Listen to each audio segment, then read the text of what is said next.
Did we start? We're live. Yeah, we did start. Hey, pay Um, attention. How you doing? guys, let me just say before Sterling talks, I'm sorry, it's my fault that we're late. We don't know what we're doing yet. We're still new to this thing. And we wanted to stream it to his channel, but we can't quite figure it out because, Aaron's super smart at this stuff and I didn't know. So that's why we're late and I'm sorry. Otherwise, what's going on with you guys? Sterling, how's your life? Apologies accepted. Mm. Also, I was a little late here. I probably could have gotten on here 15 minutes earlier and sorted this whole thing. Even though But I was hey, waiting on you, that's that's okay. what happens. Nothing big in my life. It is a windy day here in Los Angeles. We have the Santa Ana's finally kicked in. I am not a fan of wind. I actually have a lot of trauma connected to windy days. So not a fan, but we'll see. And also, of course, you can't play volleyball. Baseball is a little more difficult. Tennis is kind of out the door, and pickleball when it's windy. So not a fan of wind at all. Oh my God. Okay. So I guess there's so much, like you were just saying a second ago, you've watched my stuff. Sterling, I don't know anything about you. Is your real name Sterling? My real name is Sterling. It absolutely That is. is such a cool name, by the way. Thank you so much. Is your real name Reese? No. Okay. Are you okay with saying your real name? Oh yeah, I say it all the Oh, yeah. time. See, Okay. okay. My real name is Marisa. But okay. when I was 2, by the time I turned 2, apparently everybody was calling me Marissa, and my dad hated it. And so he started calling me Reese instead. So apparently the spelling looks like Marissa. So I've gone by Reese my whole life. But I think Sterling is such a cool name. Thank you so much. I think Reese is a cool name. I really do, actually. It just rolls off the tongue. Every time I think, okay, I'm going to talk to Reese, I think Reese's Pieces right away. I mean, that's just. Do you really? Because I feel like Reese is kind of a boy's name. Ooh, it is one of those ones like Pam or Pat, but okay, well, Pam. But I think Reese as a boy's name would have a C in it, wouldn't it? That would be my guess. It does typically, or it's like RHYS. But hold on, did you just say Pam? Because I've never met a male Pam. No, so I meant Pat. What's the famous character on Saturday Night Live? Is it? I don't know because I've never seen Saturday Night Live. Because you were in a cult. Probably that's why. I think Sterling can go both ways too, though. I feel like I've met a female Sterling. Well, actually, you're in Kansas. Where are you located? Why does it say Reese is not live? I'm definitely live. I'm in Kansas City. Okay. So Patrick Mahomes, the star quarterback of your Kansas City Chiefs, his daughter's name is Sterling. I was going to say, don't they have a kid named Stella or Sterling or something? And some of my friends tease me about that. Sterling is actually the name of my grandfather. And so I don't know if you know this, but when Justin, the Yeti, Bigfoot and I were born, they did not know there were twins. So Justin popped out and the doctor turned to my mom and said, "You have another one." And that was me. So she'd already had the name Justin picked out and she needed to name the second child. And her father's name, my grandfather's name, was Sterling. So I got the name Sterling. And it's a Southern name, very Southern name. You'll find it a lot in the southern part of the United States. Seriously? Yep. Yeah. That's a Southern name. Sterling Weird. is a Southern name. I would not thought that. I just think it is such a cool name. Do you love having that name? I'm serious. It's a very cool name. It really works well at Starbucks. That's for sure. It always is a conversation starter. But that being said, I get called Spencer all the time. It's so funny. People that just never heard the name Sterling or don't understand it. I got called Spencer in a comment the other day. And again, innocent, I know. I don't ever blame anyone. I just laugh at it. But I don't know how you go from Sterling to Spencer, but it happens very frequently. It's quite weird. Funny. Yeah, I don't really connect the two, but yeah. No. I didn't see. So I don't really know hardly anything about you. I found out last night that you were a twin. I didn't even know that. Oh, really? Yeah, really? I don't know anything. I really didn't know. Aaron just told me a few days ago that Jenna Miscavige is your sister. Yes. See, I didn't even know that. Really? Okay. I'm sorry. No, it's fine. Why would I expect you to know that? It's because Aaron watches YouTube 500 days a week. And I don't watch, once I'm done, I'm done. I don't really watch TV or YouTube, to be Right. honest, unless it's like Right. a fashion thing and I'm trying to figure out how to put a belt with a certain dress. Otherwise, I don't really watch. So I apologize for that. But no, I didn't know that. Well, no, and it's been an ongoing joke a little bit, at least on Aaron's channel and some of the other ones about the family tree. It is a little confusing, but you know what? Why don't I take this moment to talk about it for a second? But I do I obviously like that. also want to get into. I do like the contrasting. How our lives contrast with each other, because I believe you were born into Scientology and worked Mhm. at a Class 5 org, and I was born into the Sea Org and worked at Golden Era Productions. And so I always love the comparisons between those two. I find it Yes. fascinating because I really had almost no dealings with actual public Scientologists for a majority of my life. So, but we'll get into that. Just to Yes. answer the And I was in question. the cadet org too. Oh, were you really? Yes. Oh, Yes. wow. For a short time. But yeah. But I do And want to hear I about also this. want to talk about your association with fax machines as well. But Yeah. yeah, Deep, and deep when you first association. told that story, I had this particular scene from a movie come to mind that maybe if I ever meet you in person, we'll go do it. It's from The Office Space, when they take the copy machine out into the middle of the field and they beat the crap out of it with sledgehammers. I think Oh, it may be therapeutic at some point for you to get a you know fax what? machine out there and We just I'll should do get your. that together sometime. That would be so much fun. That would If be you so ever much have the fun. time, I'd like to make time for that. We'll do it. We'll get Aaron in there too, because we'll need his I would brawniness appreciate to. that. Yeah, Yeah, yeah. Aaron's got a lot of strength.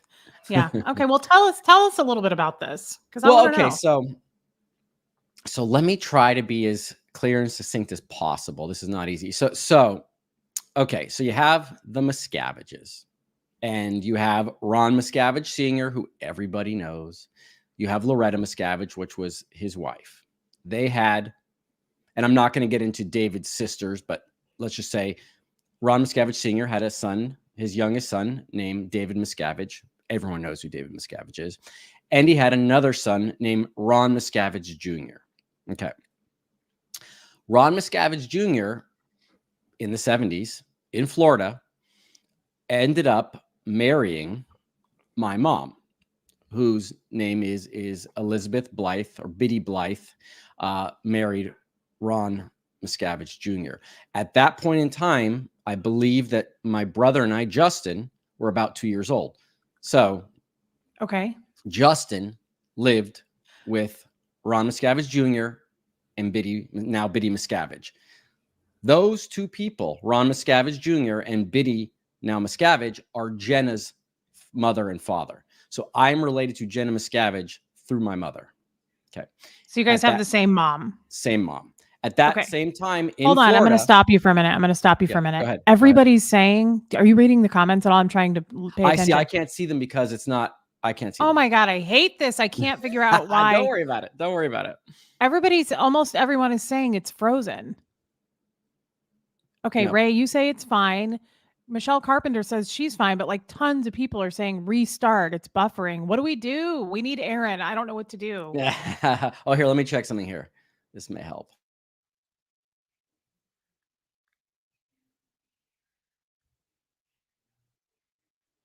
Let me ask. I'm going to mute it. Hold on.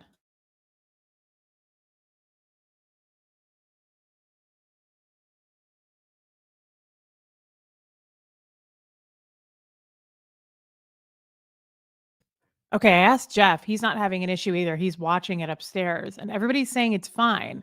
I hate that you can't see the comments. Oh, he's frozen. Guys, he's frozen. He's frozen now. I know. What do I do, Jeff? You can restart. How do you do that? What do you mean? I know. What do I do, Jeff? Oh my God, he's gone. What do I do? He may have left and then it's coming back. Can he come back on his own? If you sent him the link, I would assume so.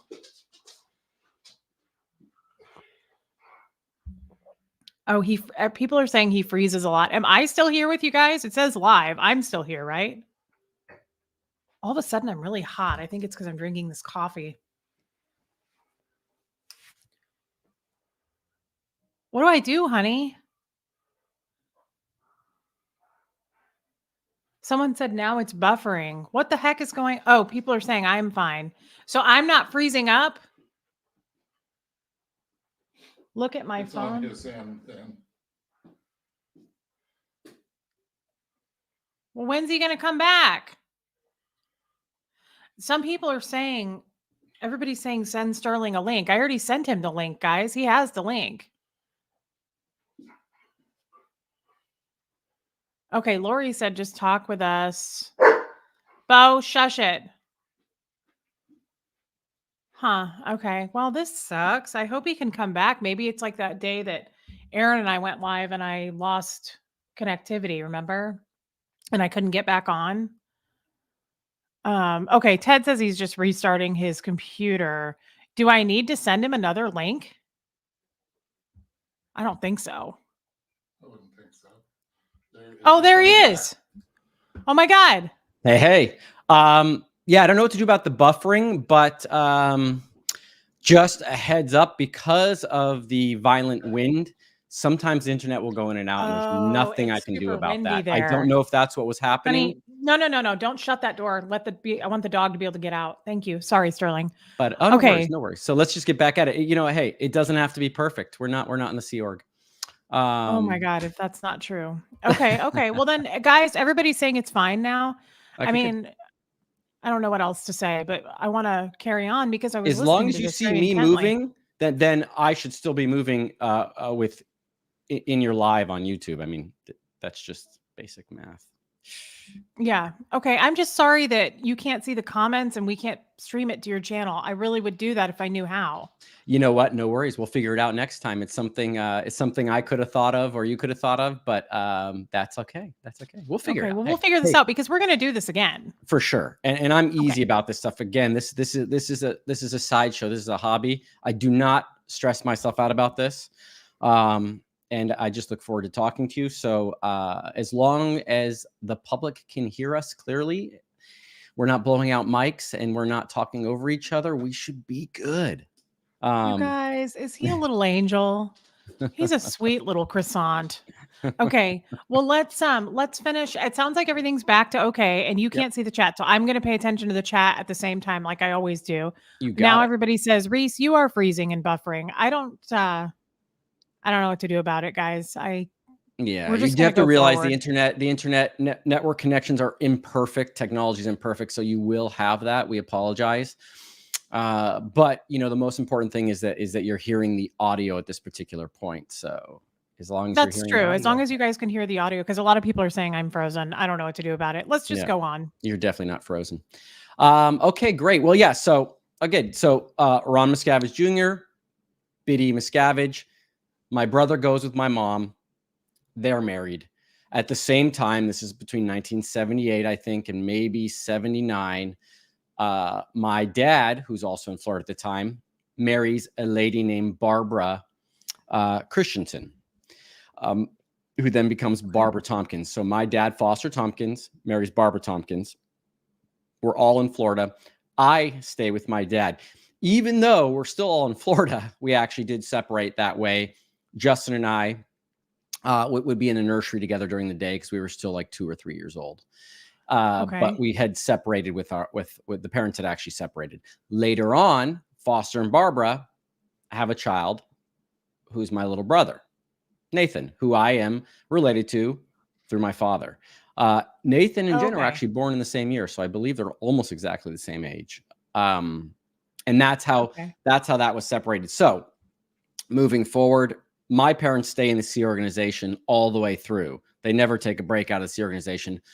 Ronnie and Biddy, at some point, I believe in the early 80s, they leave the Sea organization. They go to New Hampshire, a couple places, but New Hampshire is where they landed. Justin goes with them. Jenna is born in New Hampshire. And at some point, I missed Justin. I was now in LA. And so I went out to visit New Hampshire somewhere mid 80s, I think 84, 85. They came back into the Sea organization. So I was reunited with my brother. And then in the early 90s, Justin, Jen, and I all go to the Int Base Ranch, which we've talked about in detail. And Mhm. after that, Justin and I go to Golden Era Productions. Jenna, you need to read her book. It's a fantastic book. She explains her whole path. I don't want to speak for her on that, but she ends up going to back to Florida and a bunch of story on that. But then it gets into here's where I think I made the thing confusing. It's pretty straightforward up until the point that I marry Shelley Miscavige's sister, half sister, Suzette. When I do that, I then kind of mix up the whole thing a little bit, because now I am related to David Miscavige by marriage, by my mom being married to his brother. But I'm also now related to Shelley Miscavige by me being married to her half sister. So my ex-wife and Shelley share the same father. Okay. And that is how I'm connected to the whole thing. Aaron Wow. Smith-Levin has absolutely no relation to anyone in that family. And I was just saying that to be funny. So he's just a good friend of mine. Wow. Who is he not a good friend of? He's such a good friend. He's an awesome person. He really, by the way, I just have to say this real quickly. And Justin points this, my brother Justin points this out all the time. It is not a normal circumstance where YouTube people just go, hey, let me help out other YouTube people. It's a little bit of a dog eat dog world. And some YouTubers even ask for money to promote you on their channel. Aaron promotes everybody on his channel. And he's helped me build my base. And I know that, right away, you're going to get, just by being on Aaron's channel, you're going to get about between 2,500 to 3,500 subscribers right away. The rest of it is up to you. Your personality, your content, and don't be mistaken. It is about content and personality, not just one or the other. At least in what I've seen so far, because I follow everyone's numbers. It's fascinating to me. But yeah, Aaron does a really nice thing for everybody by doing that. He really does not have to. So I want to give a little thanks to him. Yeah. I'm a big thank you person. I love acknowledging people. So yeah, thank you, Aaron, for that. I appreciate it. And of course, I love that. Yes, I love that. I love that about Aaron. People have sometimes complained to me. I have mainly women on my following, yeah, and I love that. But sometimes they'll reach out to me and say, like, Aaron's insensitive about things, and he can be. But the point is, Aaron has a huge heart, and he helps people, and he loves people. yeah, And it's just so clear to me now more than ever that I always was afraid of what a suppressive person really was, because they just scared the hell out of me on what the definition of that is, and like pure evil. And right. now that we're all declared, I'm like, oh, wow. No, it's actually the good guys. Like, it's really good, big-hearted people Oh, absolutely. that I've met, and I love Aaron. I love Aaron. And I love that this whole community is growing. And I hope that it actually makes some kind of a dent while we're alive. Yeah, so do I I. think that would be cool. I would have to say it has. I would have to say at least it has. I mean, if we stop one person from getting in Scientology, we've done a good thing. Yes. Just one. Yes. And Because I believe that Aaron has many there's people. no question about that. Yeah. He did the best, and I'm sure he's probably not comfortable with us complimenting him so much, so we'll end it here soon. But I think he did the we best. can keep going. It's okay. I like to make him uncomfortable. He did the best interview ever with Lex Friedman, when he was so good at describing Scientology. Yes. It was I couldn't even get close to that. Also, though, under my breath while he was doing the video, I kept saying nerd, because I like to tease him about how much he knows about Scientology. I really didn't. At some point I got to the point where I just want to do my job. I just want to work and be happy if I can. He really got into the nitty gritty of it, but and it shows you his dedication level. I think when he puts his mind to anything, he's just going to crush it. Oh yeah, out and of the he's park. super intelligent. It helps that Aaron is super intelligent. Yes, he is. I think you both are. I think you guys both are. I didn't get that part in the church, but I took it very seriously too. I took it pretty seriously. I feel like I knew a lot, and it's hard to unlearn all that. It's hard to go into that and unlearn it.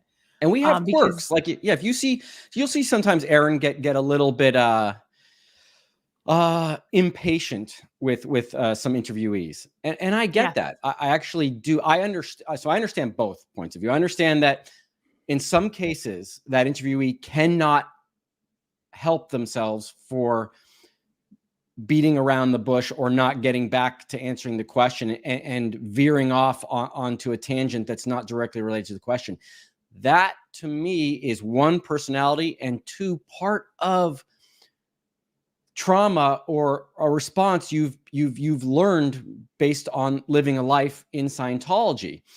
It's also, I understand from Aaron's point of view, is he's a very efficient person. He's a very, I hate to use the word A to B, but he's a very get it done type person and specific. So that will frustrate him. Guys, Yes. yeah, exactly. Guys, that is just what it is. If everyone on here hit every part of their personality, this wouldn't be fun.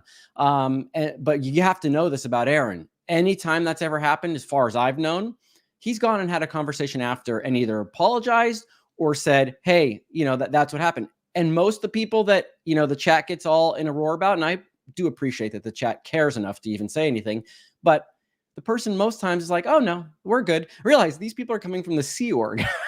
Yes. Aaron wanting to get them to answer the question in a more sensible fashion is a minutia compared to the shit they went through there. Nothing. Yeah, Nothing. it's nothing. So they're not even remotely offended by it. But again, I do appreciate the chat. I do try to go back and answer most questions with them, and I do appreciate the feedback. So anyways, yes, we're done talking about Aaron. For now. But yeah, no, he's a fantastic guy. That's for he sure. is a great guy. I feel very lucky to have him as a friend. I just feel also like it's so crazy to me still how I got here. It's so crazy to me when I think about just like not that long ago, Aaron making that phone call going, there's a chance, but I doubt it. It's like less than a 1% chance that they saw your name, but I don't know. I mean, I remember standing in Jeff's office on speaker going, they didn't see it. I'm sure we're fine. Wow. And I never spoke to my family again. And what's so crazy about that, and there you go. That's another point to character. A person that was just doing this just because they were doing it for whatever attention they could get wouldn't have cared about your feelings in that circumstance. He cared enough to call you and say, yeah. I'm afraid, I'm sorry. And he felt terrible about it. That is not a characteristic of a suppressive person or someone that doesn't care. Absolutely. So yeah, Absolutely. And that was our introduction to you. And you know what? I don't believe in a God in particular. I'm spiritual by nature, but I think things happen for a reason. And we might not have you today if that didn't happen, if that didn't force your hand. So, at the same time, I'm also appreciative that it did. Oh my God. Yeah. Thank you for saying that. I think we all are. This has unfolded into something so magical. I've gained so many friendships with people. And I don't know about you. How long have you been out? I've been out since 2005. Oh my God. See, I didn't even know that. Okay. I thought this was like a year ago for you. No. I've been out for a while. Yeah. Okay. So it hasn't been long for me. And I am so grateful every day. I don't know if you felt this way, but like every day is a new day for me as far as I'm like, oh, wow. Oh, like even just being out in the world, I'm like, I don't have to think like that. It's just such a weird, I don't like to say it much because it sounds stupid. It's so simple, but it's like, this is so wonderful. I've never felt better, I guess is what I'm trying to say. I'm glad this happened. The holidays are coming up and I'm starting to feel that sadness because this will be the first time without my family. It'll be weird. Right. Right. Because this happened after New Year's last year, right? Mm-hmm. Wow. Yeah. And I'm sorry to hear that because family during the holidays, there's nothing that warms one's heart more than spending time with the family. And I get everyone doesn't agree with all their family members, but I'm lucky. I have a great family. But I'm sorry about that, Reese. That is, if it's going to be the first time. Yeah. It'll be the first time, but I lost my dad early on and disconnection it's not like I'm going to be super heartbroken. I understand loss. I've experienced it. I don't know if my husband passed away. Like I've had tough times during holidays. It's been hard. Yeah. But I'm actually feeling okay about it. But I feel this sadness because my son's birthday's in a couple of weeks. And as you may or may not know, he was super close to my in-laws, his grandparents. Right. And it's going to be really weird. Well, they live here, but right now they're in Clearwater. Yeah. Okay. So it's going to be really weird, but everybody in this chat, that's what I mean. These people have changed my life. These are not just fans or viewers. These people are my friends. They care about me. They've sent Huxley cards and gifts and me too. And it's just like, I feel a safety net I've never felt before, of just this connection with people that's unconditional, which, as you That's amazing. know, is not a thing in Scientology. And I'm learning that now more than ever. So anyway, Yes, no, it'll there's be no big, hard. bad, scary SP out there.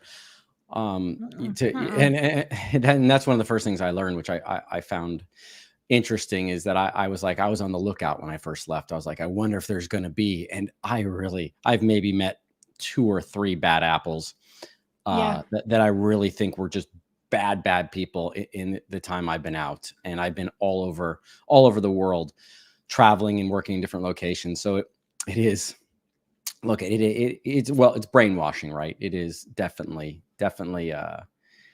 And I do count the blessings of being out every day. I count the blessings of the people that that I've met, and the people that have become friends. And it's interesting how easy it is to build a friendship when you don't have conditions built into it, and you can fully trust someone, and you don't yeah, have to always be looking behind you to see if someone's reporting you or following you, or any those type scenarios.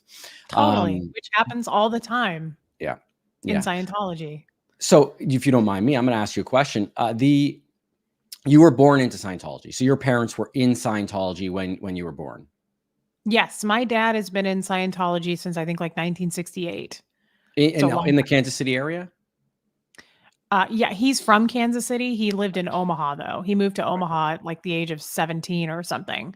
Okay. He learned about it in Kansas City or Omaha. I don't know. He read Dianetics. I really don't know the entire story there, but he found it and just latched onto it. Do you And remember the first experience you had with Scientology, whether it was a course or an auditing session, or do you have any recollection of that? I'd be interested in that. totally, totally. I think it was my first recollection, I think, is about the age of 4. I Oh, have a wow. sister that's 4 years older, Okay. and my dad would sit us down in our house in Omaha with 2 chairs, and he would start us on TRs. And I don't remember him explaining what that was. And so he would just do the start, flunk, and he'd get really mad. And, he would just make us start, doing that. And so I remember that and being terrified, like sitting in that chair and just being like, I don't know what I'm doing, but I'm supposed to be silent and still. And if I move, I get in trouble. So I remember that. And then he started doing services. I don't know why, in DC. He hates Kansas City. My dad has nothing but horrible, his family hated his family, and he hated Kansas City. So it was a bad place for him. So he did services in Washington, DC, Hmm. and he took me with him. And so I started doing like learning how to learn and children's communication course and all those things at a young age. So that's my first memories. That's interesting. I grew up in the Sea Org, Reese. My dad had regular communications with L. Ron Hubbard through the entire 1980s. And I didn't do an ounce of Scientology until I was at least 8 years old. I never did TR, Wow. so I find that I mean, my mom was the senior, Barbara was the senior CS AOLA. My Aunt Griffey was the internship soup. So I had access to so much auditing and stuff like that, but I never did an ounce of TRs or anything like that until I think I was like 11 or 12 at the Inn Ranch. So that's interesting to me. It really does depend on Yeah. the On the the the, up. Mhm. the I see where craziness you're going level. with that. Yeah, Yeah, but I also see where you're going with that. Like, you were in the Sea Org. yeah. It was different. It's like being on staff. I was on staff, and somebody asked me last night in a chat, who audits the auditors on staff? And Good question. yeah, but I mean, no one really, because the Right. staff don't get taken care of. They No. don't get auditing. You have to pay to play. Right. So yeah, they're not getting all the auditing and help, like everybody else. Um, so it's just, Yeah. you're right. It's different from each place, I guess. Yeah. Very much so. Very much so. I mean, even Aaron's story too is fascinating about being a Class 5 staff member, then living in LA, then joining the Sea Org, and then like there's so many. Look, there's just so many interesting stories out there. But okay, so yeah, 4 or 5. I believe that. So you're hanging around the Kansas City org as a kid, I'm assuming, Mhm. or did you Yeah. stay in Kansas City, or did you go back to, because your dad didn't like Kansas City? Where did you stay? I grew up in Omaha. with Okay. my dad. But we Okay. would come down to Kansas City. That's where I met everybody in Kansas City that I knew up till now. I've known these people my whole life almost. Right. So it's crazy that I never talked to them again. It's crazy Right. that they never said goodbye to me. Like it really hurt for a couple of months there that people just blocked me. Like with I thought they would apply. If you look in the ethics book, I actually went back and read it Mhm. on when disconnection happens. You can write a letter of disconnection. He says Right. you can do that. Nobody did that. And I was waiting for those letters. And that would have been good closure for me. I just kind of would have not, it would have been neatly wrapped up for me for them to go, I hate you and I'm never going to talk to you again because of what you did. It would have helped. Right. But it was worse to just never hear from people again. Right. And there's a similarity in experience, because when it comes to disconnection, when it comes to leaving that group, it is generally the same. You in an instant lose all contact, all friendship. I lost all the kids I grew up with. I mean, now some of them have left since then, and I'm so happy for that. And we were connected. But you really do lose. Imagine losing all your friends from grade school, high school, and all your peers in overnight. Yeah. That's trauma. That does make you trust a little less and be a little more guarded. But Yes. that's a brutal experience. I'm sorry you had to experience that, and I do wish you had some letters from them. But I guess in today's world, there's nothing worse you can do than associate yourself with Mike Rinder, Aaron Smith-Levin, Leah Remini. You just can't. That is the cardinal sin now in Scientology. Yep. Apparently, it's not SA. You can get away with that, Yeah. but talking about your story, telling the truth, and exposing those things that the church is doing wrong, that's the cardinal sin, even though they're true. And that's an argument that I've had. I like Right. that. I don't Right. mean to cut you off, but that is No. exactly a good way of looking at it. It's like Yep. they all died at the same time. But Absolutely. go on, I cut you off. Go on. And then in some cases, when they make videos about you, they're coming back from the grave to haunt you. Yeah. Yeah. Yeah. What was I talking about? You know, that's interesting. Speaking of that, do you have they done anything like fair gaming to you like that? No, not that I know of. Okay. Okay. Not that I know, but I have a copy of my spy files too.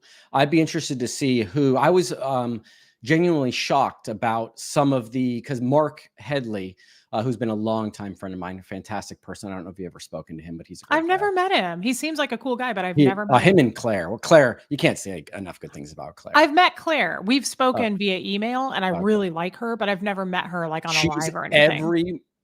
Who you see on camera is the exact person she is. She's got the biggest Oh yeah, heart. I can Like, tell. there's no seems one that like will a have really anything bad to say about Claire Headley, except for the church. yes. Right. No, she's a lovely person, always has been. But Yeah. where are we going now again? we keep going off. I keep forgetting. I was asking you if you had any fair gaming done to yes, you. no, not that I know of, but I did check into the SP files. Or I'm not SP. I got sent my spy file, so at some point I'll go through them. I'm interested to see who I didn't know about was reporting back on me at the time. But I was shocked to see some people that Mark had mentioned that I thought were my friends that apparently were actually doing that. And there's always suspicions and stuff like that. But some people I was shocked that they were doing that. I was like, really? And I get that, as a kid, if you lose your parents, I know some of them had their parents are still there, and you would do anything to have that connection with your parents again. And you could almost say that about me, but I won't have a relationship with my parents if it's conditional. That's what I won't have, because that's not real and that's torture. And I always make the mistake of saying I don't talk to my dad anymore, but that's not the truth. I've actually had my family members call me after a video to correct me on that. I would speak to my dad in a second. It is he that does not speak to me. He does not need or want a connection with me, though my heart's open. If he left tomorrow, I would help him out. He could stay with me, do whatever. But Wait. Your dad is still in? my dad Foster is still in. Yes. Yeah, I guess I didn't finish Okay. that part. Yeah. So is he in the Sea Org? He is in the Sea Org. Yes, he is. Oh my God. Yeah. And actually my stepmom Barbara, who raised me, is also still in. They're both still in. So Are they married still? that's a debate. We don't know. We don't know for sure. I've heard rumors both ways. I'm not sure. I'm actually in communication with Foster's family, who I'm very, very close to, and Barbara's family, who I'm also close to. So I talked to them. Actually, by the way, before I forget, one of my favorite cousins, Alexa, lives in Kansas City. Really? Yes. Yeah. Do you know I should hook you where? guys up so you guys can talk. She's a sweetheart. Such a when I was leaving, when I was on the fence just trying to get out, she lived in Los Feliz at the time. So she would invite me over to my house, and that was my escape. That was my freedom. She would cook dinners, and we drove, she would take me to In-N-Out. We drove up to Palm Springs one time. So as I was like just trying to get out, and I wasn't being monitored as much, I could sneak out to her place with her husband, Todd, and their son, Roland, I think was like 3 years old at the time. So I used to play baseball with him in the backyard. But yeah, No so she was way. a big factor, big factor for me when I was So leaving. she's here now? She's in Kansas City. Yeah. Yep. Does she watch our lives? She does. My whole family does. Absolutely. Well, you need to put me in touch with her. I'd love to meet her. Yeah. Oh, you'd love her. She's a complete sweetheart. You'd love her. Yeah, but we don't know if she would love me. I love everybody, but some You people know, don't I love me have a back. feeling she would. She's just that type of person. She's got a giant heart. Oh And my that's- gosh, I would love to meet her. I don't have any Yeah. friends, so that would be cool. Yeah. You should. I'll send her your number if you're okay with that. Okay. Do you know is she like close to our age? I'm assuming. Yeah. She's Okay. just a little bit older than me. Just a little bit older. Okay. And how old are you? I'm 47. You're Oh, and 47. for the record, I'm 5'9", 152 pounds. I knew you were kind of a little guy, not Yes. tall. I was talking about this on my live the other day. I said I don't know how tall he is, but oh, you watched? Yeah, I watch your stuff. I was laughing. Okay. But I said his frame, like he looks like a skinnier guy, and I was talking about how Jeff's like a giant. No, I polar bear. was, and that's thanks to L. Ron Hubbard's barley formula. Oh, me too. I was on it. Huxley was on it. Huxley's on- dad was on it. I was talking about this the other day with Jeff. He was like, "What?" Yeah. I said, "Yeah, no, we never had." He didn't recommend breastfeeding. LRH. He didn't think it was good. And my brother Justin's got a bigger. He's just an inch taller, but he's got a bigger frame than me. He's always been bigger boned. I'm more, I'm not a giant human being. Oh, but I'm a lot taller than Dave. So you I guess are. that's all that No, matters, 5'9" pretty good. You said 152 pounds though. Yeah. Oh, hey, I'm 152 now. Guess what I was when I left? I was 119 pounds. Justin likes to joke that I looked like a crack addict when I left because I was malnourished, didn't sleep enough, and I was a rail when I left. Absolutely. Wow. So I'm actually in the best shape I've ever been in right now because I finally, for the first time in my life, just decided to start exercising on a regular basis. I can't stand exercise. I love sports, don't like exercising. Oh, interesting. Well, I was gonna say you look incredibly healthy. Like you really do. I would have never guessed your age. I thought you were around my age. I'm 39. I thought maybe you were 40. Oh no, I wouldn't have guessed you were 39. Wow. Well, thank you. I'm serious. I'm shocked. I did not think you were. So you're older than Aaron. Yes. Yep. Okay. Okay. Wow. I know, crazy, right? You know what's funny? I got to tell you real quickly. My brain keeps going to we need to get this back on track and talk about. But you know what? I realized that's not what this is. You don't have to do that. This is just a conversation. We're going to go all over the place, but that's good because this is how an actual conversation would go if we were meeting in a coffee shop. That's right. And I like to sit there with my notes and go, okay, Reese. So next. Yes, I like that you just said that because I do best just winging it. Like I don't like to have a topic. Aaron and I were doing a live once and I was like, this is what it's like to not have a topic. He was like, so this is what you do. This is what on your lives. And I was like, yes. Cause Aaron is very like, stay on topic. He wants a topic and he wants to, and that's okay. I'm used to his vibe now. I feel like we're coworkers basically. Yeah. So I'm used to it. I know what to do with him. And I know he gets annoyed with me when I go off into the weeds. I can just tell the second on his face.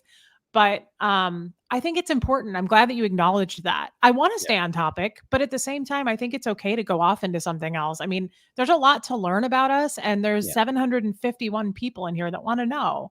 Yeah. And they would leave if they didn't want to know, and they want to know. So I just think I like it. And that's what's great about the question answer period, because if we started on a subject and then took another direction, we're happy to answer the questions. I think as much, again, I did a video once about the the channels and why I like them, my favorite channels. And now I didn't know you at the time, otherwise you would have made my list, Reese. So I apologize. That's I might have to okay. update that.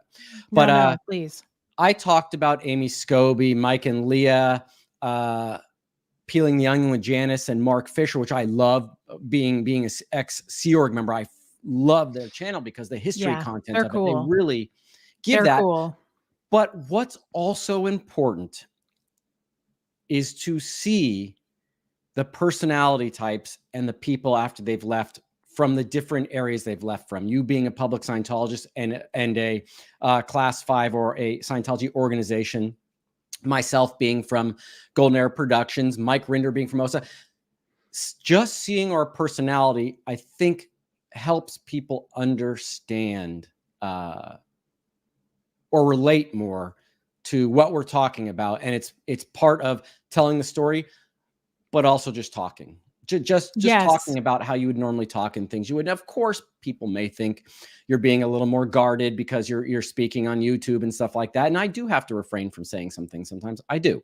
I don't at all. No, apparently. Did you see the title of my video yesterday? I did. Did. And I went, okay, I don't have any I'm probably not gonna listen to that one because I was driving. I think that's best. Although Jeff was on that one and it was a lot of fun. We did a little Q&A with him. And he's just as uncomfortable as you would imagine. Well, you have to remember too, in this, at least in the Sea organization, I'm not sure about your experience, but the subject of and there's so many different channels that talk about this in different ways, and I'm just going to let everyone have their own view of it because it's not my job to decide what people's reality were with it. But my reality with sex and sexuality and that general subject, it was so repressed in the Sea Org. It was so, you just weren't allowed to think about it. You didn't know, you didn't get a chance to learn about it until you were married. And then even then, no one helped you out really. And it was so, I remember as a kid, I mean, if I brushed a girl by accident, I was supposed to feel guilty for that.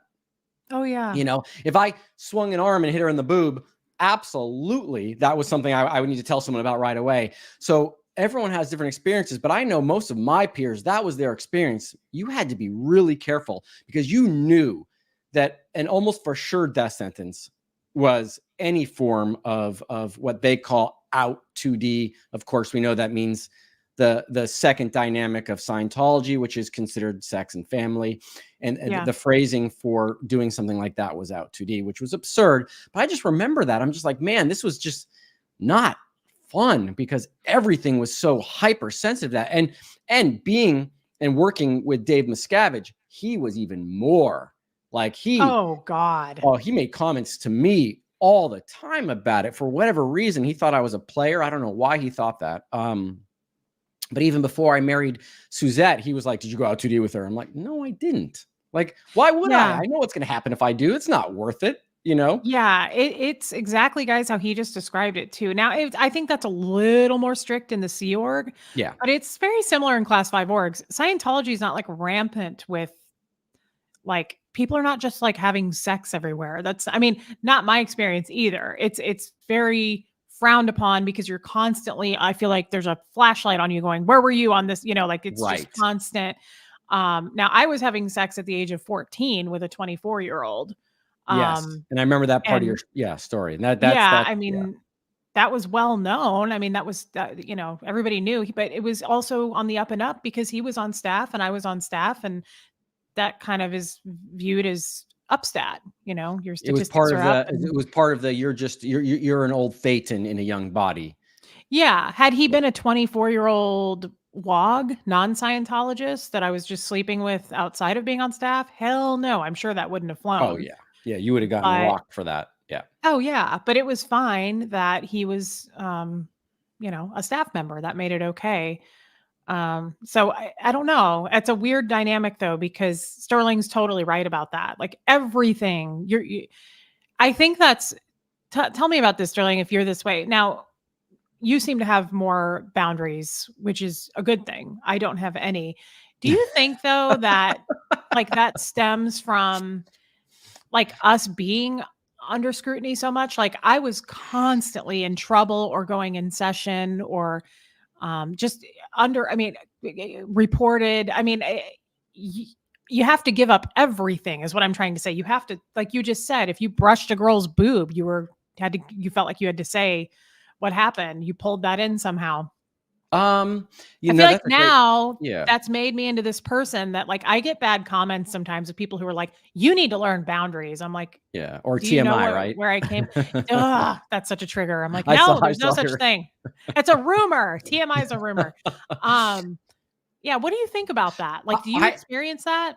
I think part of it has to do with your inherent personality, and part of it has to do with the environment you grew up in.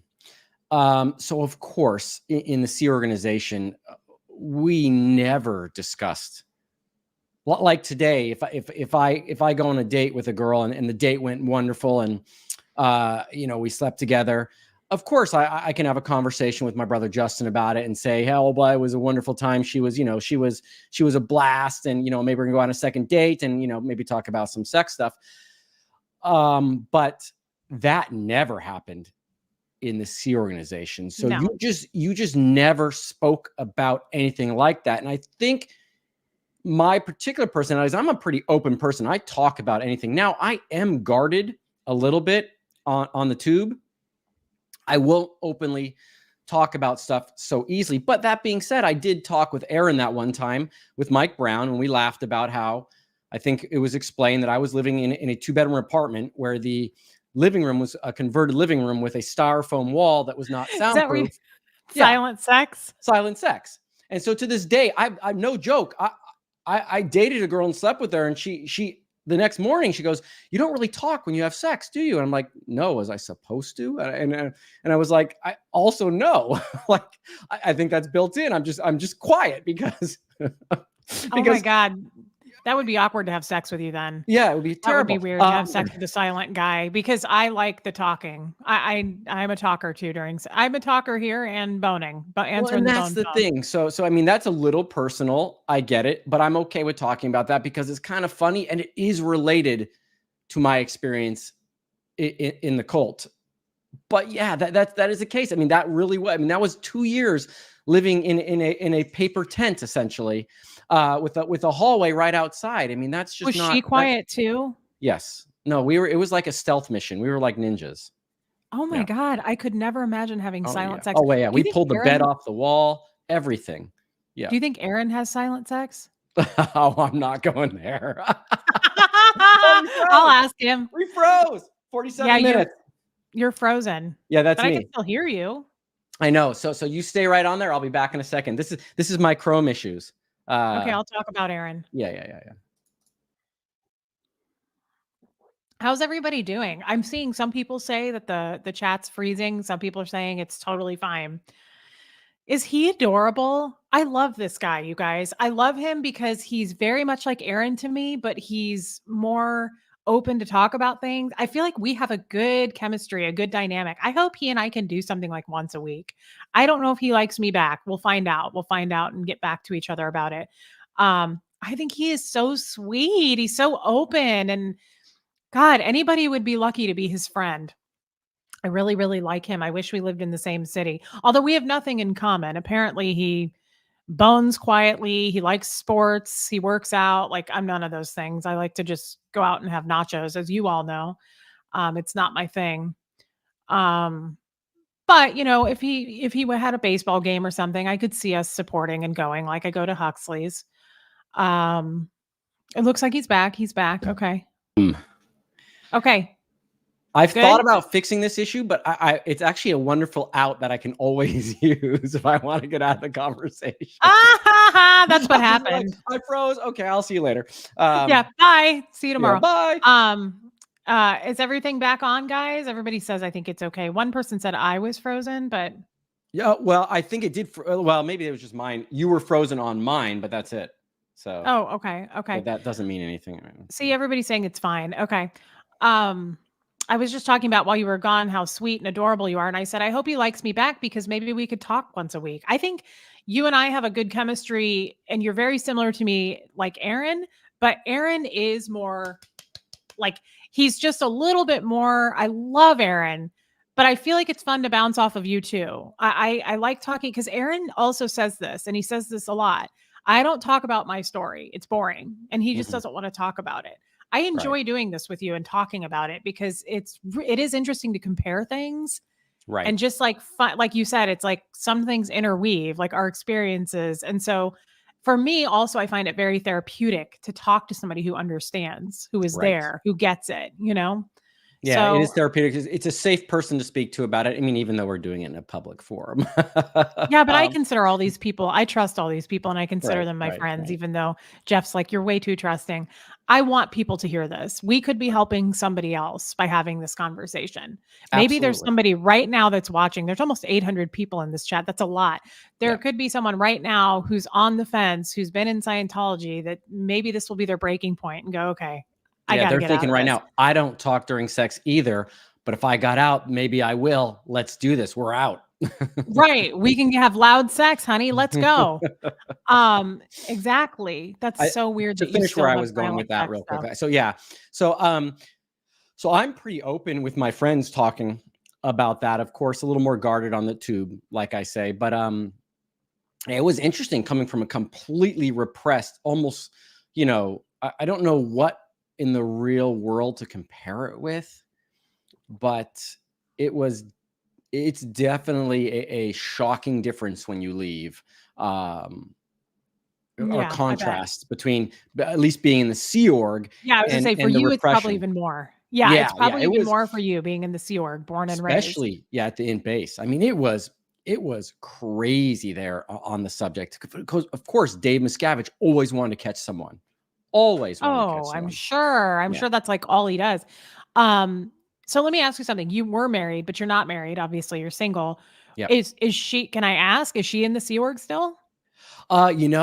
She is not, and that's a story I've never talked about. I do believe that it's never a good look to talk about your ex-spouse in any bad way, and I don't. It wasn't a pleasant marriage. It was, and not that it ever could have been because of the circumstances, because of the work schedules, because of the constant pressure. Um, it, Can I ask how I long you were married? 8 years, 8 years. Yeah. Oh, And, wow. and Okay. I did Okay. some things wrong. I know that for a fact. She also did a lot of things wrong, and played some really strange games. But in the end, I hope she just moved on and she's happy now and that she is living her life. So I don't, it took me a long time to get over what happened in that marriage. And I was angry about it for years and years and years. Wow. But at this particular point in my life, it would serve no purpose to say anything other than in the C organization, is it really even a marriage? I've Yeah. actually, I've actually been on a date with a girl who was a complete sweetheart from the Midwest. Of course. On We're Earth, yeah, sweet from the of Midwest. course. No, she was hilarious, hilarious lady. And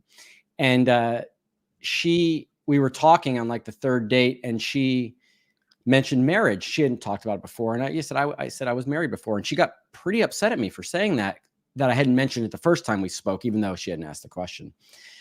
And I was in the frame of mind. I was like, well, got to be honest with you, it doesn't really count.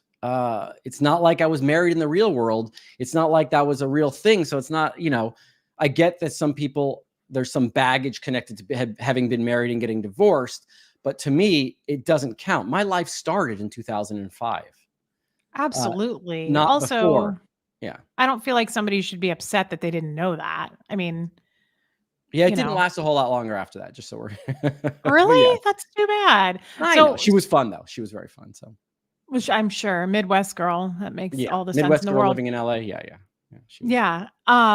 So I don't want to, obviously we won't talk about her much, but I'm just curious. Obviously you don't have kids, right? No, no, no. Okay. So you were married 8 years. Did you get divorced in the Sea Org?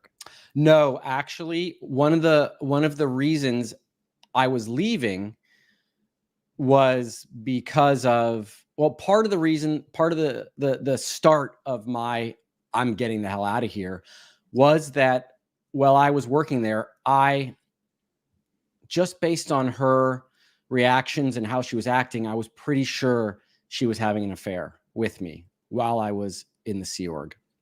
What? And I, Oh, yeah, wow. oh yeah, no, it's a crazy story. And I wrote to the ethics section, the HR essentially of Golden Era Productions saying, hey, please investigate this. I know something's up.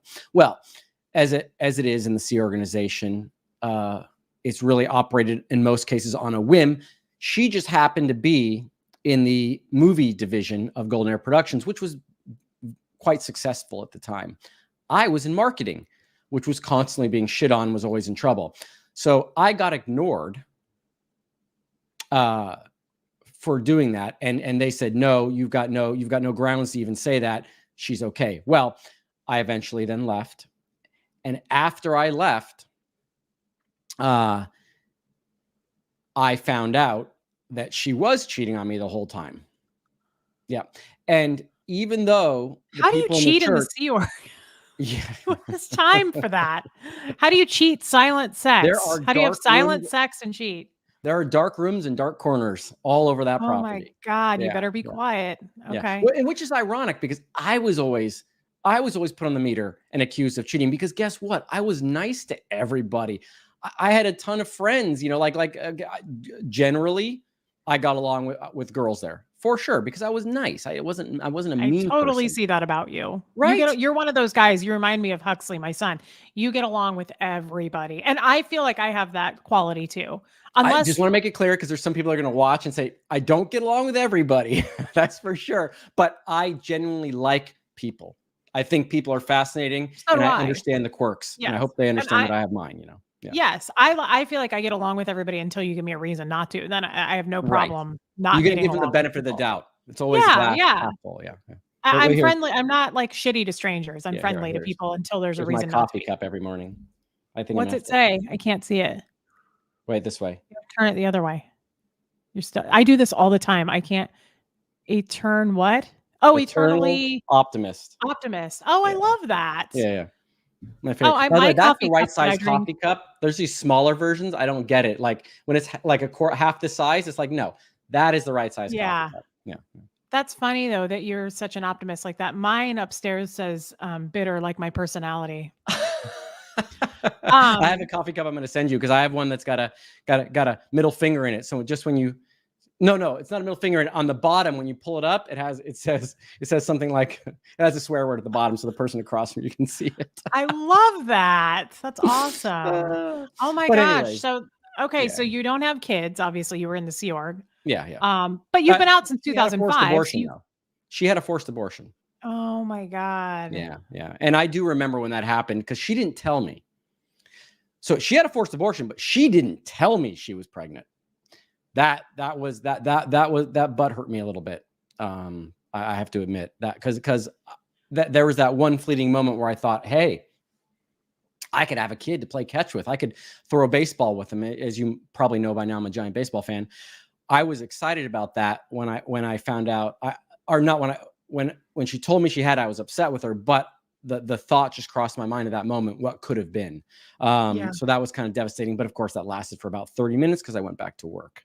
But yeah. That's horrible. I'm so sorry. I did not know that. Yeah. And I just say, I think you would be a great dad. Like you seem like, and you're not too old. Like, would you want kids? Oh, yeah, that's a question I get asked a lot. And no pressure from my mom absolutely puts no pressure on me about this. I'm sure she doesn't. Why would she? You know what?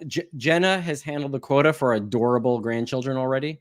Her kids are fantastic. So how many kids does she have? She has 2. Okay. Yeah, and they're really, really cute. But you seem like the type of guy that would be very good at parenting. Like I just have to say, there's some people that shine for me that I'm like, ooh, he'd be a great dad. I feel like you'd be a really good dad. So it could happen for you. It could. We'd hope so. I don't know at this point in life. again, because I talk about it a lot, where 2005 is really where my life started again. And I was kind of on a mission to experience everything I could, to travel, to do all that kind of stuff.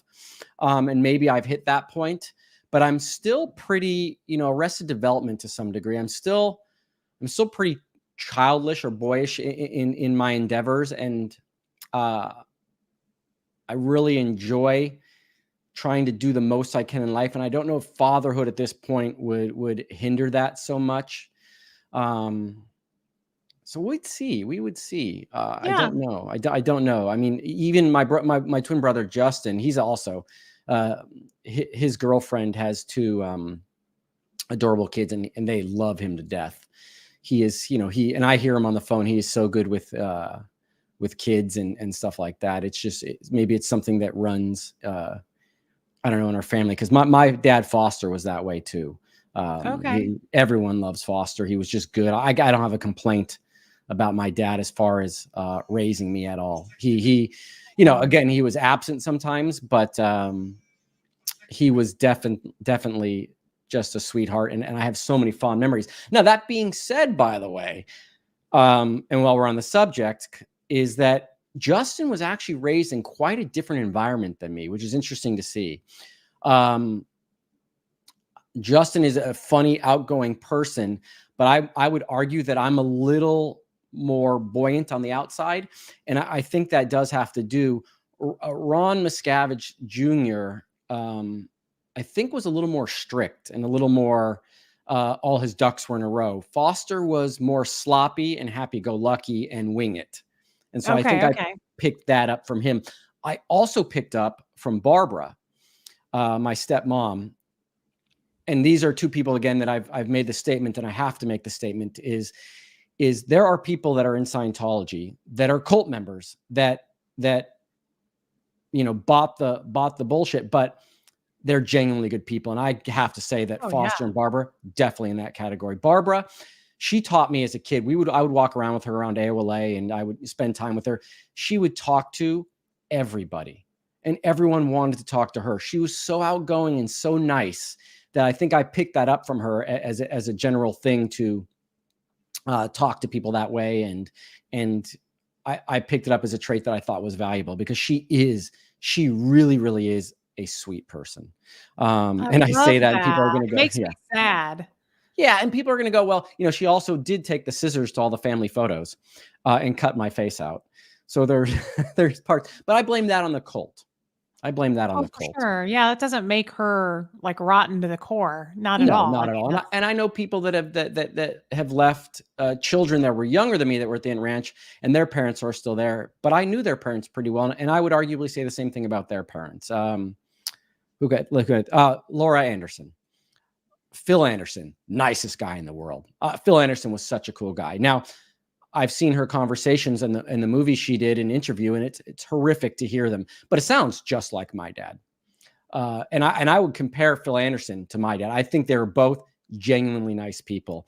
Laura's mom, Diane, super dedicated to what she did, super, super dedicated, but also a sweetheart. It's just unfortunate that the brainwashing in that cult convinced them that the most important thing in the world is Scientology and not their children. Because if you're a parent, and I'm not, but I'm sure you'll agree, the most important thing in the world is your children. And how can you argue with that? I mean, that procreation and creating, that is, forwarding civilization by having children is kind of what, the thing is. And you shouldn't have them if that's not the agreement you're going to make, basically, at the moment of having them. It's like, you take the responsibility on for their life. It's almost, I hate to compare it, but I love animals this much. It's like being a pet owner. This isn't something where, it's cute, and then we're going to dump it out on the street when we don't like it anymore.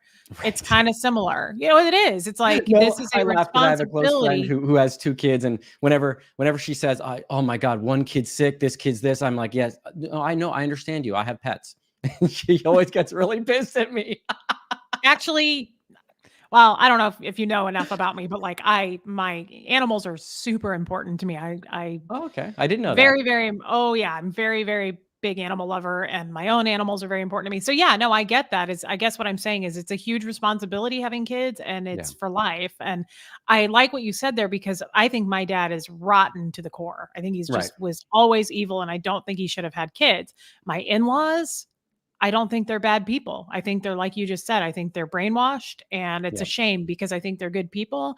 I think they love Huxley and it's sad that they chose that path, but it is the path they chose. And before I So, forget, I love the name Huxley. oh, well, Yeah, I think thanks. that's such a cool name. Every time you I think say it's a it, cool name I, too. I, I Yeah. think of I think of someone in a tuxedo, but I still think it's a fantastic name, and I love it when people have original names like that you don't hear a lot. And Huxley's a really cool Yeah. name I because like it too even as an because it's not abbreviation, it's hey Hux, how Hux. you doing? Yeah, Hux is a cool It's nickname, so and good. I like that it's not too off the wall that, like, you're like, "What? How do you say that name?" Or, it's not hard.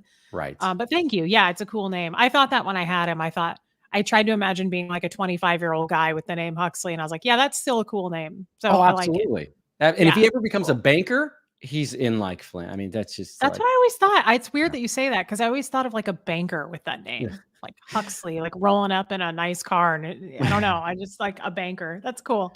Well, Um, please, I would, since I'm dominating a little bit this conversation, but that's okay because I know you're asking questions. Can you tell me why? So I talked about my dad and how I knew he was a good person. What about your dad convinced you? And it does sound like he's not a good person, and I hope I'm okay in saying that. But what about you being raised by him? What indicators show that is the case for you, with your opinion on your father? that's a good question. It's weird too that I said he's rotten because I really loved my dad. I was very into my dad, but I think it's because he's all I had. My mom left when I was 6. We joined the cadet org when I was 7, got Where out did when you I join the was cadet org? 8. Where? Clearwater. Okay. I got out when I was about 8, and then my sister left.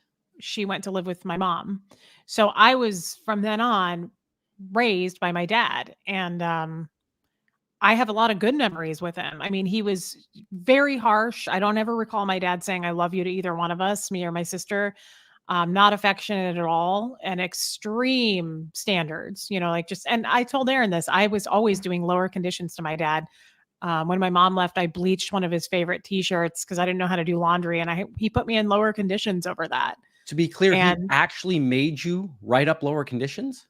yeah, See yeah, that I'm Reese, that's just I can't even. Like I grew up in the Sea Org. I didn't hear about conditions until I was 11 or 10 years old when I joined SEMO PAC. Like the fact that I mean that yeah, that's I guess that yeah. alone should be an indicator of the type of personality. Well, he Like, took it hardcore, Scientology. He took it wow. very seriously. He would tell us we were in lower conditions. I remember from a very young age, him calling me a downstat and a bank. And I had no idea what those words meant. I remember being 5 years old and he was like, "You're a goddamn bank." And I was like, I just remember crying and like being upset, but I didn't know I had no idea what that meant. Right.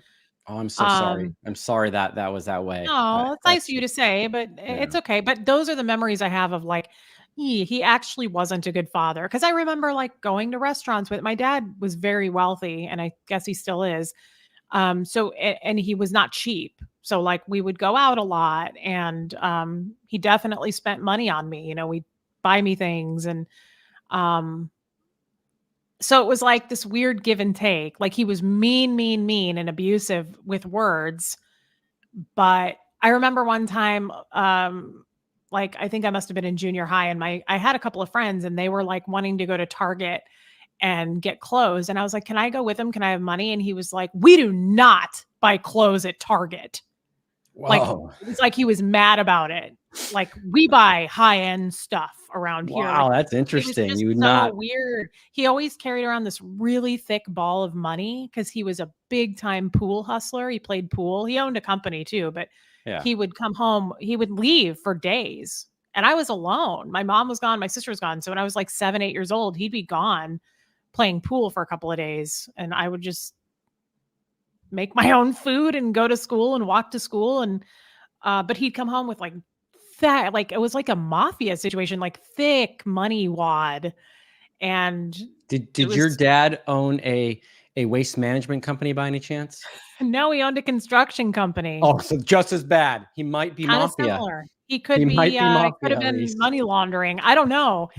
It was a very successful company, and I think there was some under the table stuff going on. I'll tell you that. I don't know, but it was weird. Which then the church would happily take his money, obviously, too, and Happily wash it take his for him. money. Yeah. Yeah. And so it was kind of sad for me, Sterling, because I had all these good memories, but now that I look back, I'm like, that was actually really kind of toxic. And he was just very mean. He was it was very conditional, like Right.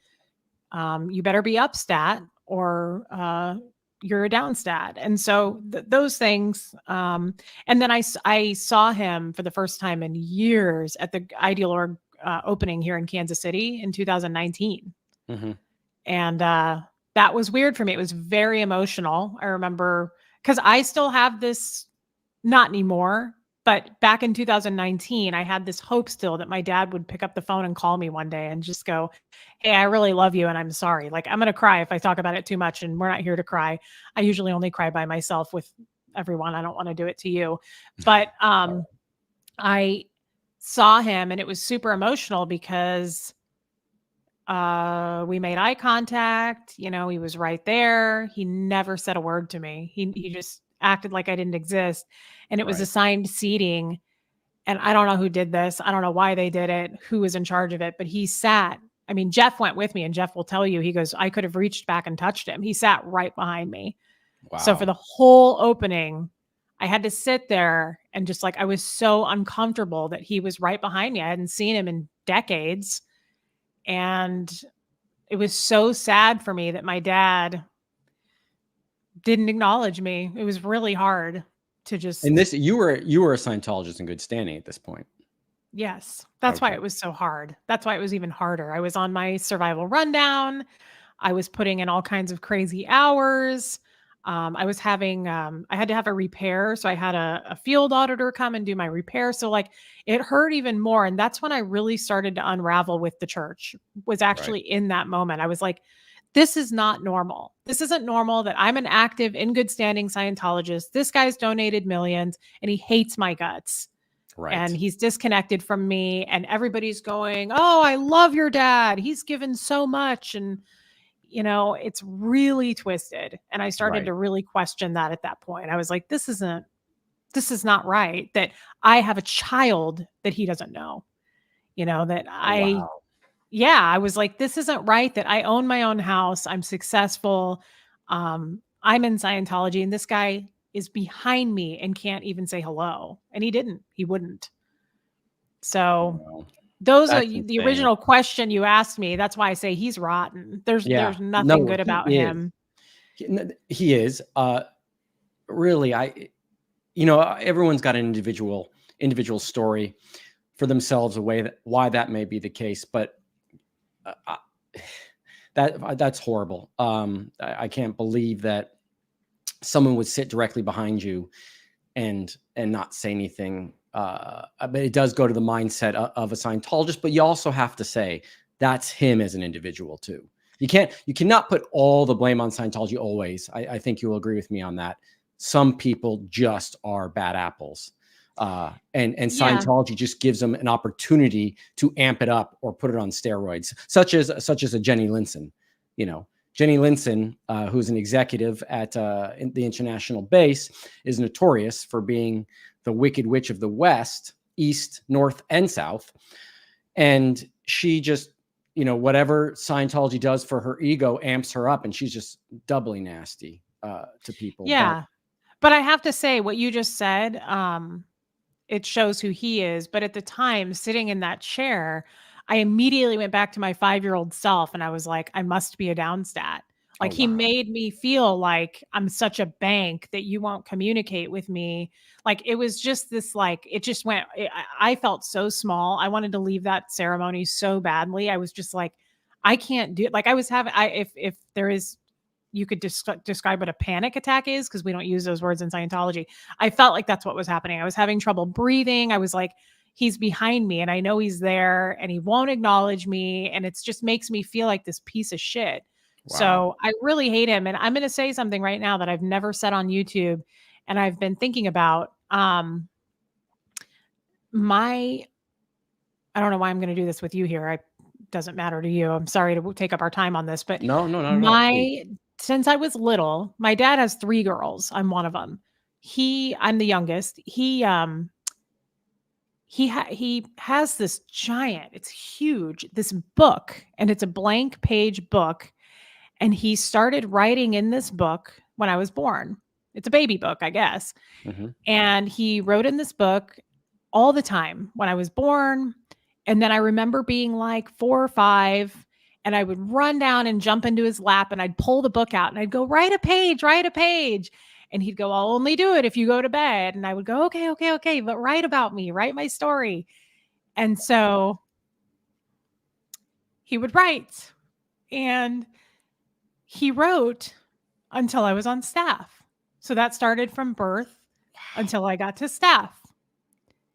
And when I left staff and he disconnected from me, I was in Omaha a couple months after I blew staff, and a cousin of mine in Kansas City died, his sister's son.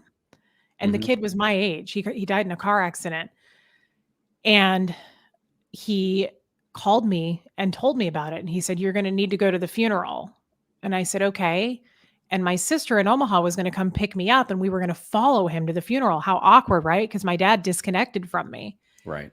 And my sister wasn't there yet. And he showed up to where I was living so that we could follow him. And I came outside, and that was the first time I had seen him since I blew. And he said, I'm not your father anymore.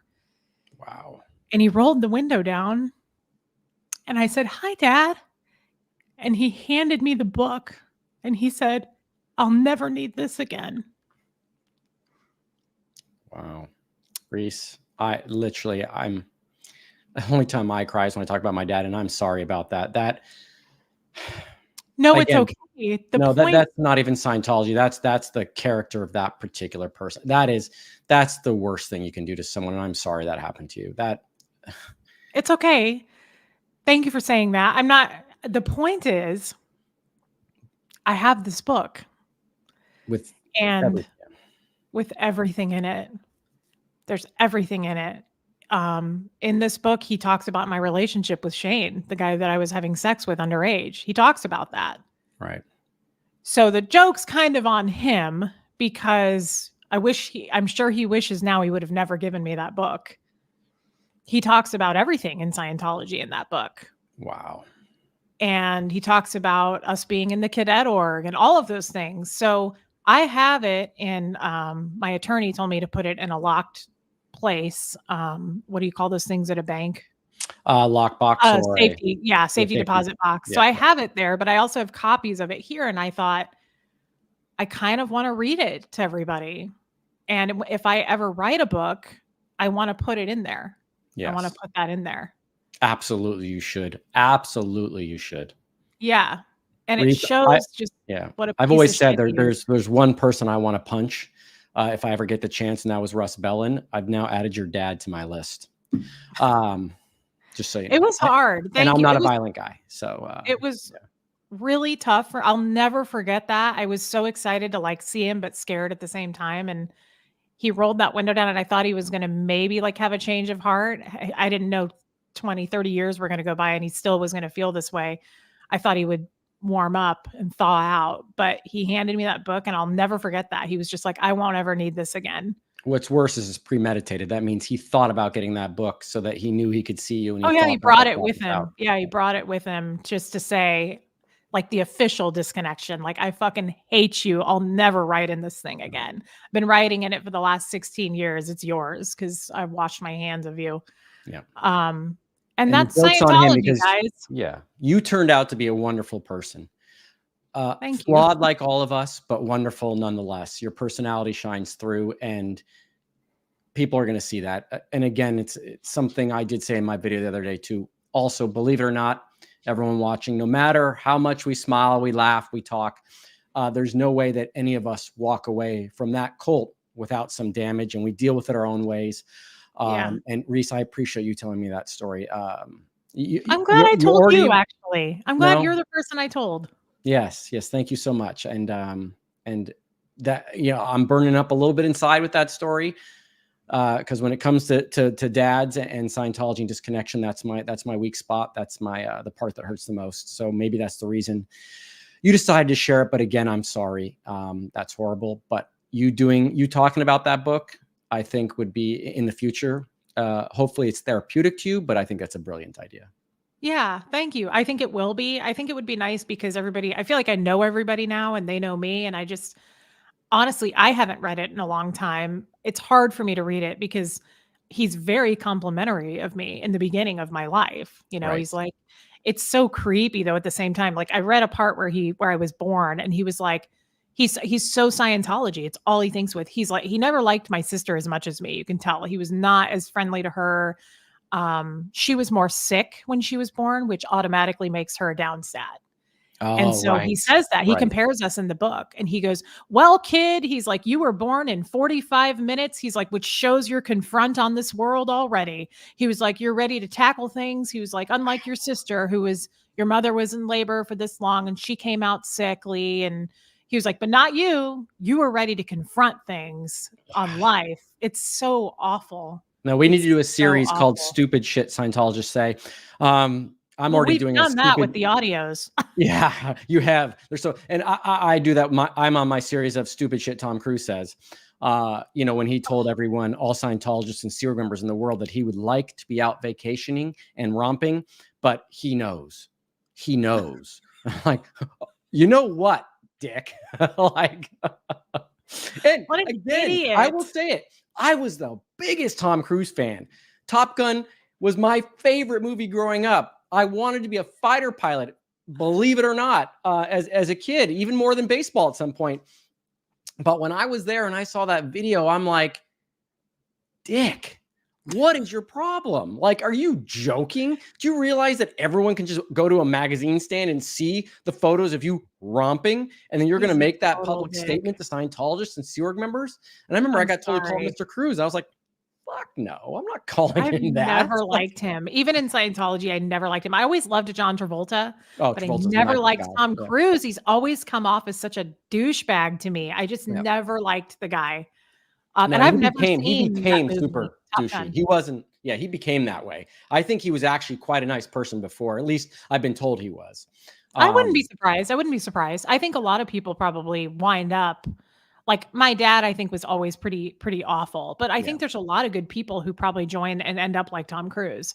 They're Yes. just like Yeah. asshole, better than you, entitled person that doesn't. Absolutely.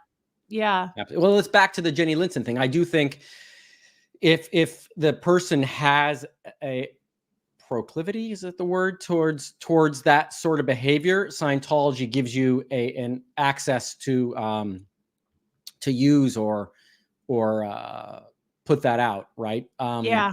I do think it does. That's why I do think you have good people that were there that left that are still good people. And there's just so much. I mean, another one's like Mike Brown. I don't think you've spoken to him. You've probably seen I his want interviews. to. He He's seems a like a really fantastic cool guy. guy. He's I such a want to good meet guy. him. Yeah, Yes. I I was want to so meet that happy guy. to get back in touch with him. I actually had lost track. I didn't know where he went. I was like, where is Oh. Mike? I was so happy to get back in touch with him because, Oh. again, there's a person that I grew up with. Justin, Mike Norton, another person you haven't met, Mike Brown. We were like the that was our original group. We were all the really close friends and had a great time at the ranch, which is another controversial statement, but we had a great time at the ranch. Again, some people took issue with that statement, but that those people didn't know that we came from LA, where we almost got the shit kicked out of us and our bikes stolen. And we were constantly moving around anywhere near the complex in fear of being mugged. So when we went to a location that was 300 acres and we had motorcycles, yeah, we were a little happier. That's for sure. Yeah, I could see that. But then it did absolutely get worse. It got horrible at the ranch. I get that, but I wasn't there. I was already at the base. But anyways, Wow. no, it's really, I'm sorry to hear that. Your dad's an ass. I have to say Yeah. that. Yeah, that's why it sounds really harsh, but like if somebody were to say, "Hey, did you hear your dad died?" I would totally feel a little more free. I would feel a little bit better knowing like that's not here anymore. I don't Right. know. Jeff can't think with that. He says that he's like, I can't even imagine feeling that way about someone. And I'm like, well, I was a Scientologist. It's actually pretty easy. Right. We can be pretty dark. Dark, and because death doesn't mean the same thing to a Scientologist as it means Not at to all. no, not Not at at all. all. No. No. And I still It feel really that way. doesn't. Yeah, they don't it's not a it's just not a Oh, it's like getting out of a car and getting into another car. I mean, it's just no big deal. But Yeah. I still feel that way. Death is not scary to me. I'm not worried Right. about it.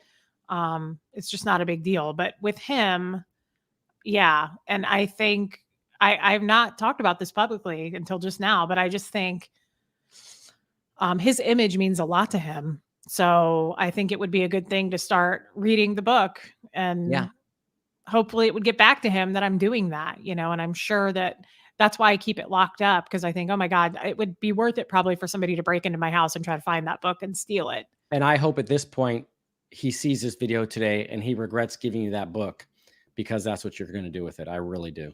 He would never see this video. He would never. He wouldn't. But it might get back to him somehow. Maybe he'll get sent to ethics over it. Like, what is this book, and what's in it? What do we have to be worried about? Can I ask you an off the subject question that I've always been fascinated to ask a public Scientologist? Ask me anything. You saw all the events for years. Oh yeah. Did you have a favorite speaker at the events? Did you have someone you liked more than others? And I'll follow this up with a little interesting story.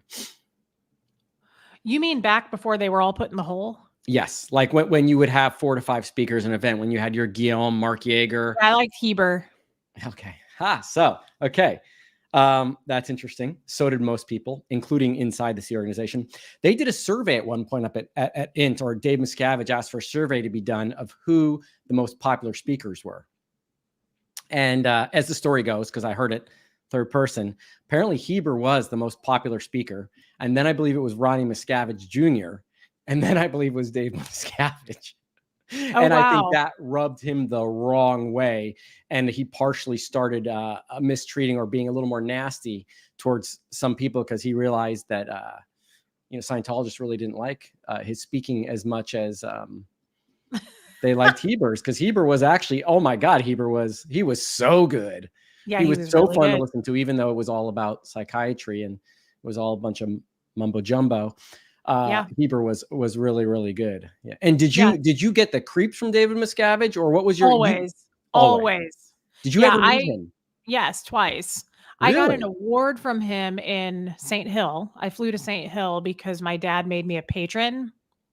So I went to the patrons ball when I was 16, and I received my award from him. And that was the first time I met him. I always was uncomfortable with him. I thought he seemed extremely intimidating and just never nice. I mean, but do people not realize that? Like when I was on staff, it was like, if we don't get this done, COB said heads are going to roll. That's how he was always portrayed, was like this mean, stats up or heads roll. And then I met him in Kansas City once, and he was very intimidating. I never got good vibes off of him. Never. Yeah, no, that is his personality. I asked that because I'm interested, because again, you didn't know about the beatings and the mistreatment unless you were actually up at the INT base or gold base. Never knew about it. Even Aaron didn't know about those things until later on when he talked to Mike Rinder about them. And Aaron and I have spoken about how he was Team Miscavige for sure. And I get that. So was I at one point. Of course I was. When I first joined, I was like, oh my God, this guy, that's what I want to look up to.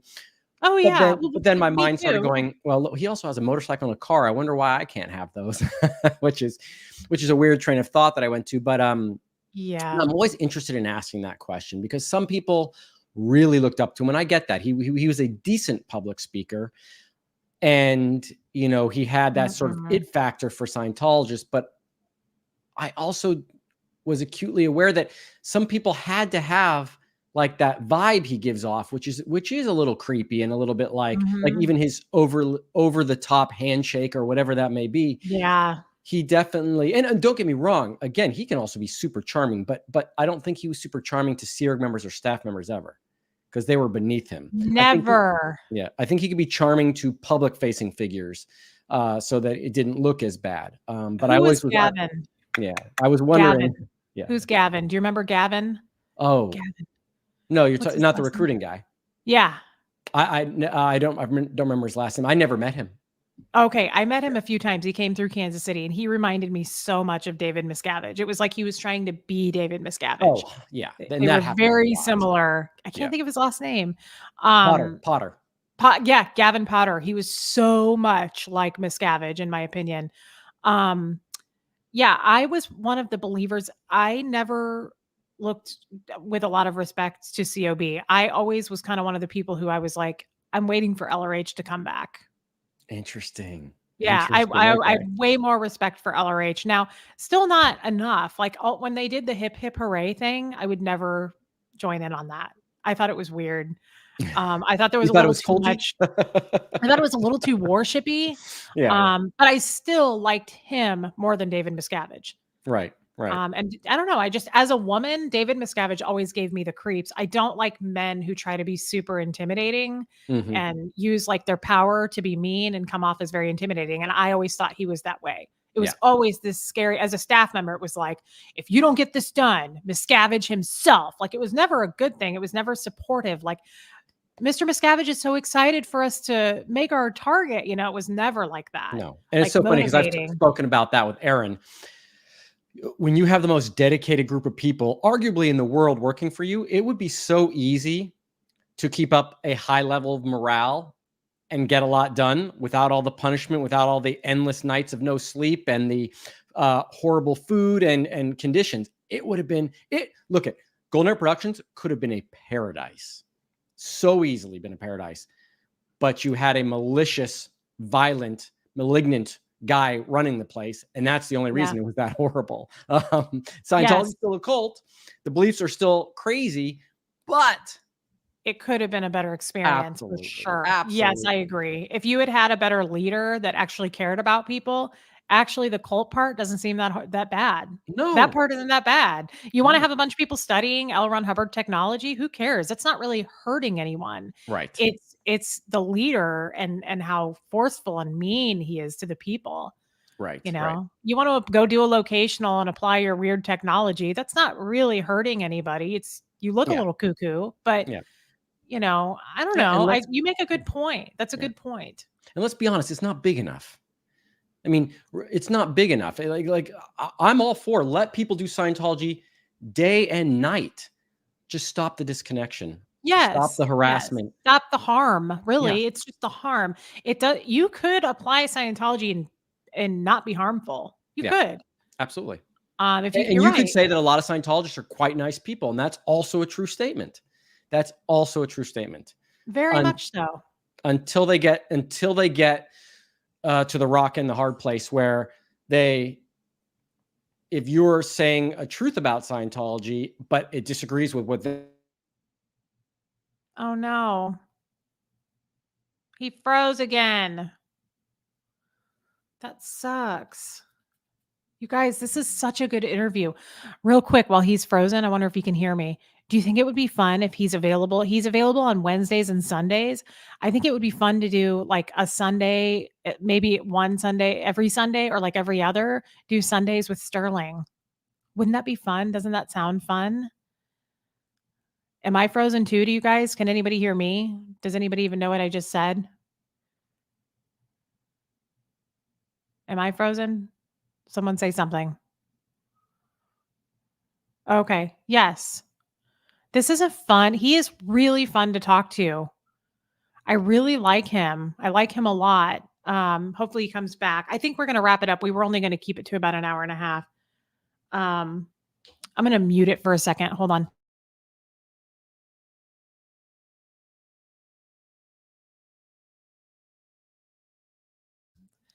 I feel bad. Jeff wanted me to go somewhere with him at 1:30, but it's 1:40 and I was seeing if he was still in the house. I think he left. I like this guy a lot and he's so understanding. And do you guys notice? I love this about a person. I love how he listens to me and then he goes, I'm so sorry that happened. I'm that way too. Like I really absorb it and I want to help you once I hear that. And I really like that about him. Like most men, I find don't really do that. Women do it a lot with me, but I don't find a lot of men the way that he is. And I think we have really good. Oh,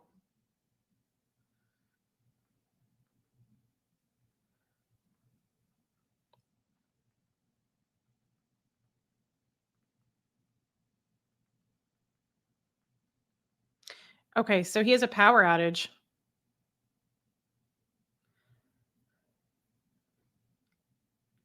Okay. He has a power outage. So he's done. Um, yes, I really, really enjoyed this. Like he is super, super, like he gives you his full attention. Um, and I just really enjoyed this guy a lot. I really, really liked him. He's answering me. Um, okay. He just answered me with an emoji. So, yeah, he's easy to talk to. And I'm frozen too. Am I frozen? Rhonda W says I'm frozen.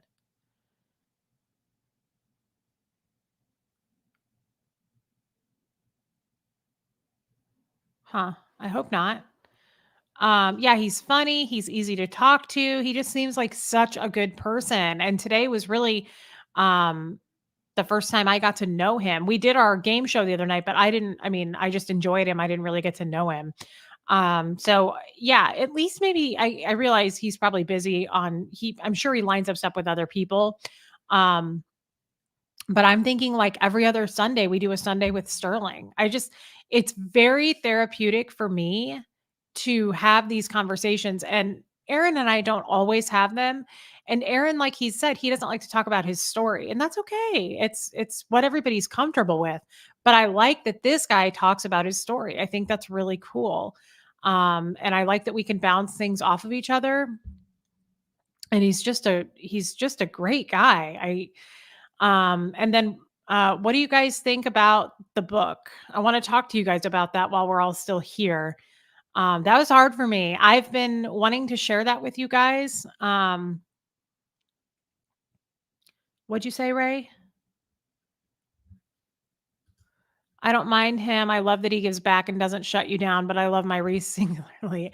I love you, Ray. And I love that you guys like to have me on solo because I enjoy it too. I need my time with you guys. I've always said that. Um, the book. The book is something I have been not talking about since I started my channel. And what do you guys think? No, Willie Weed, I haven't been doing Sundays with Jeff as much. What do you guys think about me reading some of the book to you guys? Um, it will be hard. It will be something I want to do just me and you because I don't want to do that with Aaron. Um, I will probably cry through that a lot. It will be new for me, as new as it is for you when you hear it, because I haven't read it intentionally. Because it's really hard for me to do. It's really hard for me to kind of relive that and remember that there was a time that my dad liked me. Um, Third Eye Open, you'll want to go back and watch this. It's a book that my dad wrote about my life. Um, Jeff, you're so cute. That's a good idea, actually, you guys, because you all have crazy attraction to Jeff's sexy voice. Jeff, did you leave, by the way? Because I was going to sign off and go with you, but I think you left, which is even more scary because that means you're driving right now and typing. But I was going to go with you, honey. I'm sorry. That sucks. Um, Jeff, that's a good idea, Lori. Yes. Jeff says he could be the male voiceover reader. Um, You know what?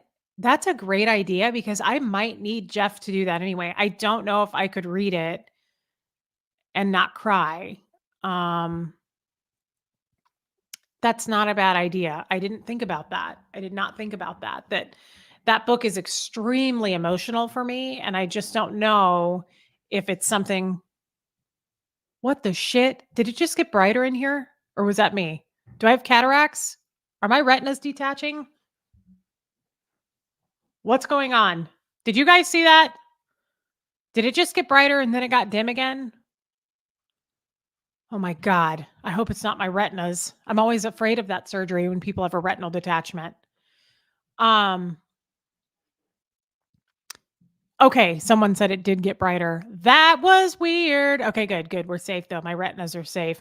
I've been told I need to watch that because I have extra long retinas. I have a short cervix, but I have longer retinas because my vision's so bad. Whew, that was scary. For a second, I really thought my retinas detached, although it's highly rare for both of them to detach. So would have just been one. Um, okay. So anyway, okay. What do you guys think about that? What do you think? I think it's a yes. Um, yeah, Aaron doesn't like to show his feelings so much. He doesn't like to make it about that. And we're the opposite. All we do is talk about our feelings here, and that's a safe place to do it. We all do it. Oh, well, thank you, oh Susie Q. And by the way, guys, sorry I wasn't reading your let me make sure Sterling didn't answer me. I have do not disturb on. Okay. Sorry I wasn't reading your chats during this. It was our first time talking, Sterling and I, one on one like that. And I didn't want to keep interrupting him. And he also couldn't see the chats. So I didn't want to be like, oh, hold that thought and read the chat. So if you guys had questions and stuff, I'm sorry that I wasn't stopping to do that. I just don't want you to feel like I was ignoring you. I was ignoring you, but it was for that reason. I just was really intent on what he was saying. And also, I liked his questions for me. So I wanted to be able to think it through and answer him without having to worry about that. Um, yes. Okay. So I think the book is a good idea. And I thought the book would be a great idea when I do write my book one day, to put the book from my dad, the journal from my dad in the book. Yeah, Ray. And then that's a great idea. Jeff could read it as Burl Ives. You know, Jeff does have the best voice. He has the sexiest voice. He sounds just like Burl Ives or Donald Sutherland. So that's a good idea. And maybe one day when I actually release a book, he could do the audio version. Um, but yeah, Jeff has a nice projecting voice that would be a good thing. If he would be willing to take the time to sit here and read it, I don't know, would that be awkward though while I'm just sitting there crying? Because I will cry through this book. It'll be hard for me. Um, it'll be really a difficult test for me just to relive that stuff. Um, but that actually does seem like a good idea. Ray, I just love you. Um, okay. I'm glad we did this. Isn't it weird that I talked about the book for the first time with Sterling? It's so silly, but he is so easy to talk to. And he asks such good questions. He's so natural. I just really love that guy. I wish he was closer. Um, I feel like I would be his friend. Um, that's a good question. Has he even read it yet? K Dirk says, meaning Jeff. Jeff hasn't read the book. I've read him some of the book, and then I turned it over to my attorney. Um, so she has a copy of the book, and I have a copy of the book, but I don't have the book with me because I was afraid, seriously, that somebody would try to take it because it's hardcore evidence and proof if there were a lawsuit, from my father's words. I mean, it's just kind of perfect in the end, isn't it? It to me, it's like you want to cast me off, you want to disconnect from me, you want to say I'm a liar, like Dan O'Connor probably. I'm sure my dad's going, none of this shit's true. She's a liar. And Dan O'Connor is going, I barely know that woman, or whatever he said. Well, unfortunately, I've got a whole book that you wrote, and all of it, all those things are in it. The only thing I have to sneeze, I think, hold on.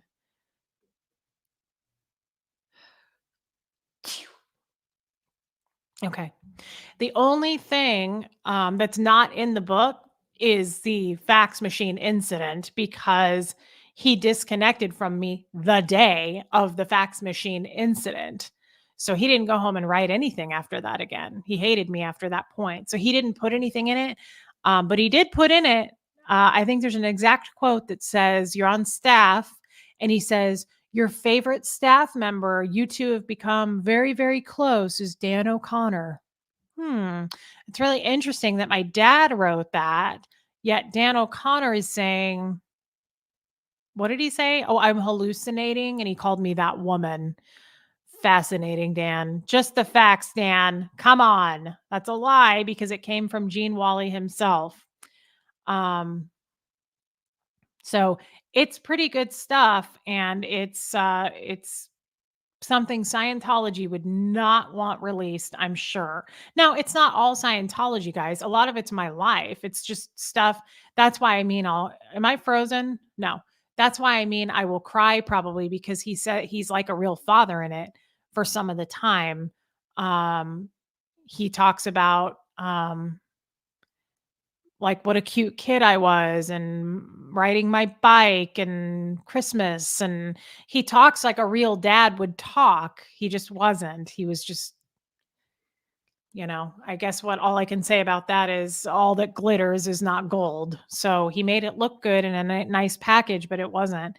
But he does talk a lot about Scientology in it, and he's very Scientological in his in the way he talks. Like I said, the way I was born. He's like, "Well, kiddo," he's like, "You came out with a lot of confront right off the bat," and it's like, I was an infant. It doesn't have anything to do with confront, dude. Yeah, I'll talk about it in therapy. But I think this would be helpful, and why not? We've talked about everything else.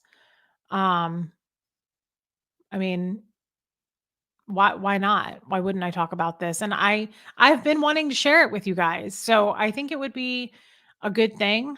I just think it'll be hard. There's a lot of parts in it where he's proud of me, and he's like I say, he's a good father. So oh, Ray, I already scanned it in. What is that noise? Hold on, guys. I'm going to mute it. Hold on.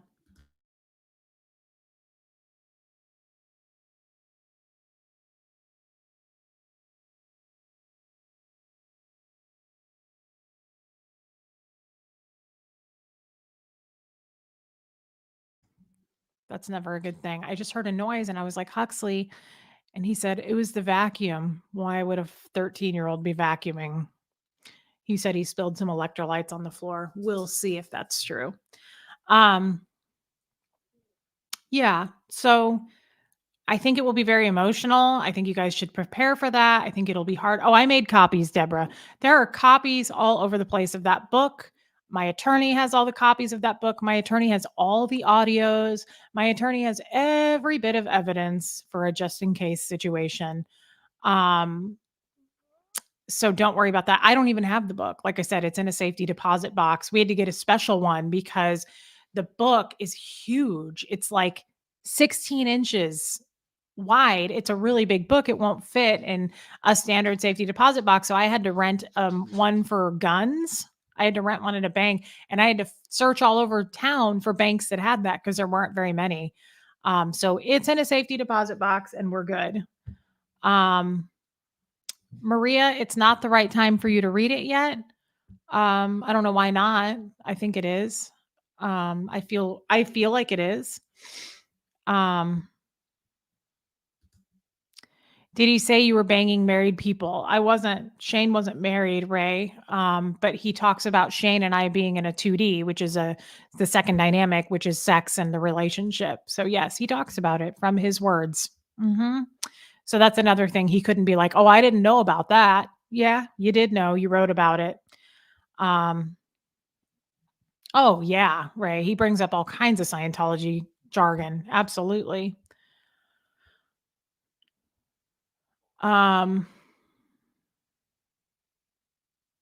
Yeah, that's a good idea, Ray. You could analyze and explain what the viewpoint is and how it affects his behavior parenting. Well, I don't even know that I need to do that, but he pretty much speaks for himself there on what kind of a parent he is. I think it would be a pretty golden thing to read. And again, oh my God, that's a great name for my book, Dana. All that glitters is not gold. Just another Scientology tale. That's a great name for the book. That is. I think it would be helpful. You guys are my friends. I want you guys to be in on this with me. This is a journey to me. I don't usually use that word, but to me, that's how I would describe this. You guys are with me. I know you're with me because I talk with most of you privately, and I know your hearts and I know where you stand. So I trust you guys, and I want to share this with you. It's something from my heart to yours that I want to share with you and get your feedback on.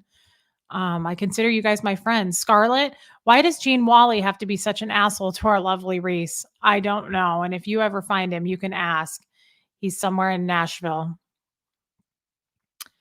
Let's do some super chats because I don't have any of the other chats starred. YouTube automatically stars the super chats. Denise Lacey, finally live chat. Hi, lovely Reese and Sterling. Very sweet. I wish he were still here. Thank you for your super chat. Cindy Hunt, Sterling, your channel didn't go live. Cindy Hewitt, thank you for your super chat. We couldn't figure out how to put it on his channel. We didn't have Aaron to ask. So we will do that definitely for the next time. Ren B, I love Ren B. Reese and her Ice Cube and Sterling with the win. Oh, I love you, babe. Thank you for your super chat. Freezinu Project. FYI, Sterling, you were not streaming on your page. Yes, he knew that, and we couldn't figure it out. That's why we were late to the start, because we were trying to figure it out. Thank you for your super chat, Freezinu Project. Super Stormy Day. Sterling, this isn't streaming on your channel. Yeah, sorry. Thank you for your super chat. Barb, you're such a sweet girl, my little cheerleader. Let's get some super chats started. Thank you, Barb, for yours. I love you for that. Melissa Lynn, Sterling, do you think that you were considered untouchable after leaving because of the family? I wonder the answer to that too. I wish we could have asked him that, but we'll be able to do it again. Thank you for the super chat, Melissa. Stormy, Super Storm Day. Thank you for your super sticker. Jeannie or Jean, so happy y'all are chatting. Laugh so much during the trivia game. So happy all the connections are happening. Me too. I'm really happy for this connection with him in particular. Thank you for your super chat. I love Blake Reed. What up, Reese? What up, Sterling? How are you beautiful people today? Blake, you're a true friend, man. I really love you. And thank you for your super chat. Melissa Lynn, why has Scientology always been so prudish? LRH was in a sex cult, then still Jack Parsons' wife and Bo. That would have been a good question to ask him too, but Scientology is very prudish. You're right on that. And thank you for your super chat. Blake, that's okay. We love a silent king. You're so cute, Blake.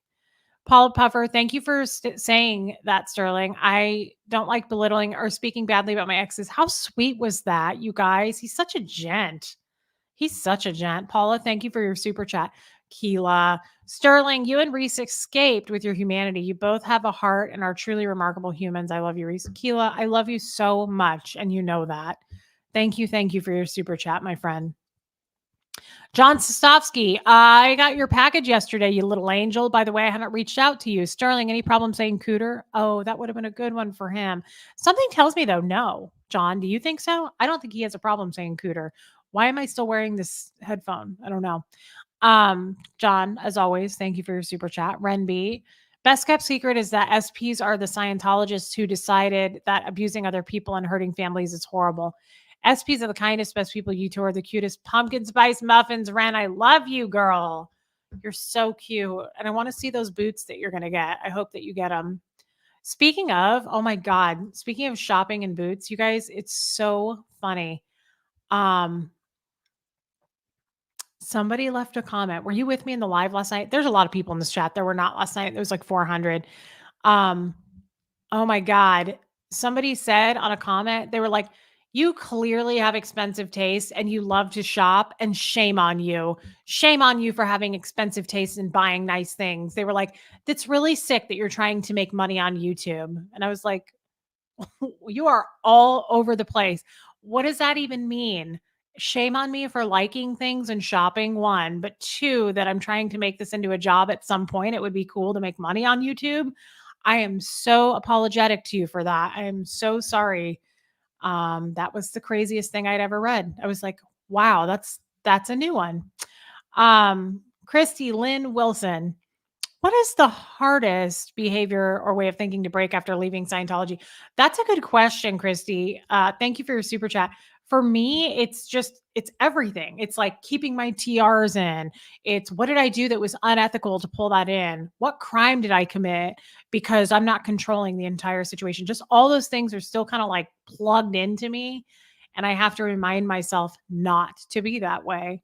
Blake, I think it's safe to say that Sterling has become the best version of everyone he looks up to. That sun shining personality beams bright every time we get to see you. I love him. Blake, I love you too. Retired wine and true crime. Sterling, where you David M. stepbrother, brother-in-law. Because Sterling was married to David Miscavige's sister. Wait, nope. Yeah, still brother-in-law. He was married to Shelley's sister. I'm all over the place. Maybe we should let him finish that sentence when he comes back on. Thank you for your super chat, though. Paula Puffer, what does bank mean? Good question. Bank is a reactive mind in Scientology. So it's just where all the negative crap is, all the emotions. It's when you're being irrational, you're being banky, you're being a bank. That's where all that's stored, is in the bank. Andrew Humphrey, finally caught up on 2X. Love you guys. And it would be fun for all the SPs to get together and have a real SP family reunion. Can I come, please? You can, Andrew. And I would love that. I would like to figure out like an SP con, something like that. I would fly to it. Thank you for your super chat. Mama Joe, I love you. Thank you. I love Mama Joe. You were here last night. We're here with you both through both laughter and tears. Thank you, Mama Joe. Hey, Kevin, you're here. Holiday party. We all coordinate and meet somewhere in the middle. I would love that. I'm serious. That would be so cool. Thank you for your super chat, my friend. Scarlett, I love you too, Scarlett. You're so sweet. I love Scarlett, and thank you. And Belle, do you think David Miscavi watches any of these? I don't know. Probably not mine. I don't feel important enough for that, but maybe someday we'll climb up to that point where he does. I'm sure he knows who I am. Like, I'm sure that he has an idea, I'm sure that possibly, but I don't know for sure. I don't know. Melissa Lynn, shopping question. Do you have any good TJ Maxx's by you? I'm not too far. You're not too far. Yes. The best one, Melissa, I'm good at this question. The best one is in Blue Springs off of Adams Dairy Parkway. That's the one I love to go to. Why is somebody saying muted? I'm not muted. That one has, cause I love the one over in Overland Park by Oak Park Mall on 95th. This one's better. This one's better because they have makeup there that I love that you can get at Sephora. Now, I said I don't buy it anymore, but I did get one yesterday. I got a MAC lipstick. It was $8. MAC lipsticks are like $30. So yes, and I found some really cute sweaters and clothes and like good quality brands. So yes, the TJ Maxx in Blue Springs, do it. That's cool that you're not far away. Oh my God, Ray, I know that one person who got mad at me. I can't remember why she was mad at me, but she was like, what are you doing? To your friends? Do you want to come say hi to everybody? Huxley looks so cute. Let's have him say hello. I know. She was like, I feel like I've lost a friend. It was the dumbest thing I've ever seen. Look how cute you look. Come say hi. Bend down. Hey, y'all. It's Huxley. Oh, I just realized. Here, say hi. Hey, guys. Look at his necklace that my mom sent him yesterday. He's so cute. Did you go to church today? No. But you wanted to. I want to. Okay, well, next Sunday. Yeah. You look really cute. Thank you. Did you clean up your room? You did the litter box. Yeah. Thank you, son. Did you make a huge mess upstairs? Because I've never heard you turn on a vacuum in your life, so it must have been serious. I mean, it was just, I can't pick up little pieces of. What was it that you spilled? It was a little bit of electrolyte. Are you telling the truth? Yes, you can go back on the camera. Okay. Because it looks like you're lying for some reason, the way you're chewing your gum. It was just a little. You're lying. I knew it. You're laughing. It's electrolyte. It was electrolyte. Like, the powder Where did you spill it? in the kitchen. Bo, chill. Okay. Chill. All right. But yeah, sorry. Love you. Love you. Have fun. Text me. Okay. Don't shut that door. Don't shut that door. Keep it open. Actually, open both doors now that you and Jeff are gone because I'm on fire and I feel like there's not enough air in here. Thank you. Sorry, guys. Oh, Jeff. Okay. Jeff made it to his tall cedars meeting because he is a tall cedar, if you know what I'm getting at. We did get down today, by the way. Remember last night, people were like, have fun answering Ray, you said have fun with the bone phone. We actually didn't. Jeff slapped on his CPAP and I was really depressed about that, but he made up for it today and I couldn't be happier. Lena, on me, you remind me of my favorite person, my sister that passed away. Oh, I'm sorry you lost your sister. That's so horrible. Beautiful. Love beautiful clothes, hats, belts. It was all thrifted. She was beautiful inside and out. Stay the same, love. That is so sweet of you. Thank you for your super chat. I do love to thrift, so I can see why I remind you of her. Um, that's really sweet to say. My favorite thing is to go thrifting and find things. Kevin, I also forgot you and Aaron and Sterling have incredible chemistry. And on screen, I watched Game Night on Thursday. You guys had me rolling. My sides literally hurt the next day. That's so fun. Thanks for saying that, Kev. And thank you for your super chat. The power lies to paralyze. Yes. It's like a little dose of OSA. They're great at DDoS attacks like this. Oh, yeah.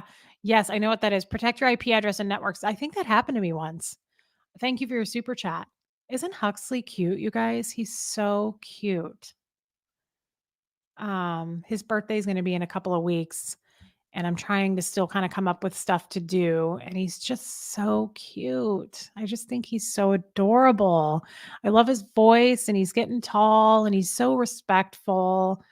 And he made a friend, and that makes me so happy that he has a friend. And it makes me even happier that that friend is within walking distance. He's in our neighborhood, and I just think that's so cool. I love that. By the way, Huxley is a little bit religious. I don't know why or where that came from. Um, but he wants Jeff to take him to church, and Jeff is going to do that. And I just think that's really sweet. I think that's very nice. He told me the other day that he prays before he eats every time. And I just think that's a beautiful thing because he chose it. It wasn't pushed on him. And I really, really like that. I like that path for him.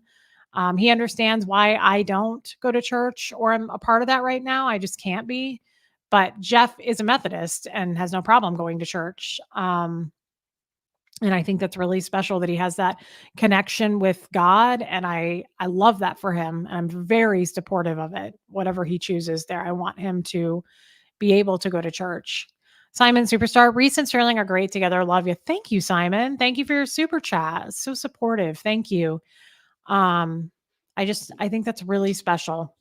I hope that nobody's texting me that like Sterling. Okay, no. I forgot my phone's on Do Not Disturb. I never drink coffee anymore, and I had that coffee, and I feel like Tampa B man, you're healing one baby step at a time. It's all on your timeline. We are here for you. We are all here for you. Thank you, Barb. I love you, and I know you are. I really know that. Do you think, Barb, that I should read the book? I kind of missed your responses on that, and you don't have to super chat me. Thank you for your super chat, though. You know I'm very grateful. Hey, Brittany. I knew what you meant, Barb. Here, not here. I think I want to do it. I think it'll be hard, but I want to do it. And I think I'm ready to do it. And I think it will also push me over the edge to start writing a book. I think it will help me to get the book going. And I mean, again, I don't know that it's worth it to write a book because in a way we do a daily journal on YouTube. So it's like, would you guys even be interested in a book? You know me and you watch my channel but at the same time, I think for just reasons that we could get it out there for everyone, people who are maybe on the fence or under the radar, maybe a book would help. So I don't want to discount that. I think it could be a good thing. And I think it would be a really good thing to write the book and publish it with my dad's book for the world to see. I just think that would be the ultimate. I guess YouTube is having problems today, guys. It keeps freezing. It's not me. I think everybody's saying YouTube in general is. So I'll sign off here in a minute. But I think it would be, oh, thanks, Brian Lucas. I love that about you. I may turn to you for some help on that. I think that I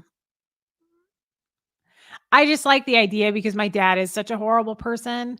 I like the idea of publishing it with his book and it's all from him. So it's just kind of like jokes on you, dude. In the end, you're going to burn for it. All the things that you say, you can't take back. And when you gave me that book that day, it broke my heart. I can't hardly talk about it because I'll never forget it. I'll never forget the way he looked at me and handed me that book and just said, I'll never need this again. And I never thought about it the way Sterling said. It was premeditated. He planned that. That's really sick to me. It's so dark and mean to do that to a 16-year-old kid, your 16-year-old child. It's so fucking mean. I can't think of anything more mean for a parent to do that. Lori, oh my God, a Reese book would be outstanding. No one communicates the way you do. No one has your story. Thank you, Lori. That's true. Well, thank you, Jenna. I am open to spiritual. I pray that you find God. He is love. I'm not against that. I appreciate you saying that. Barb, you can do it. And if it's too hard, we'll all understand you're stronger than you think. Thank you, babe. I think I can do it. I think I can do it. Especially if you're here with me, Barb. We talked about that yesterday. Thank you for your super chat. Sorry, I'm just catching up.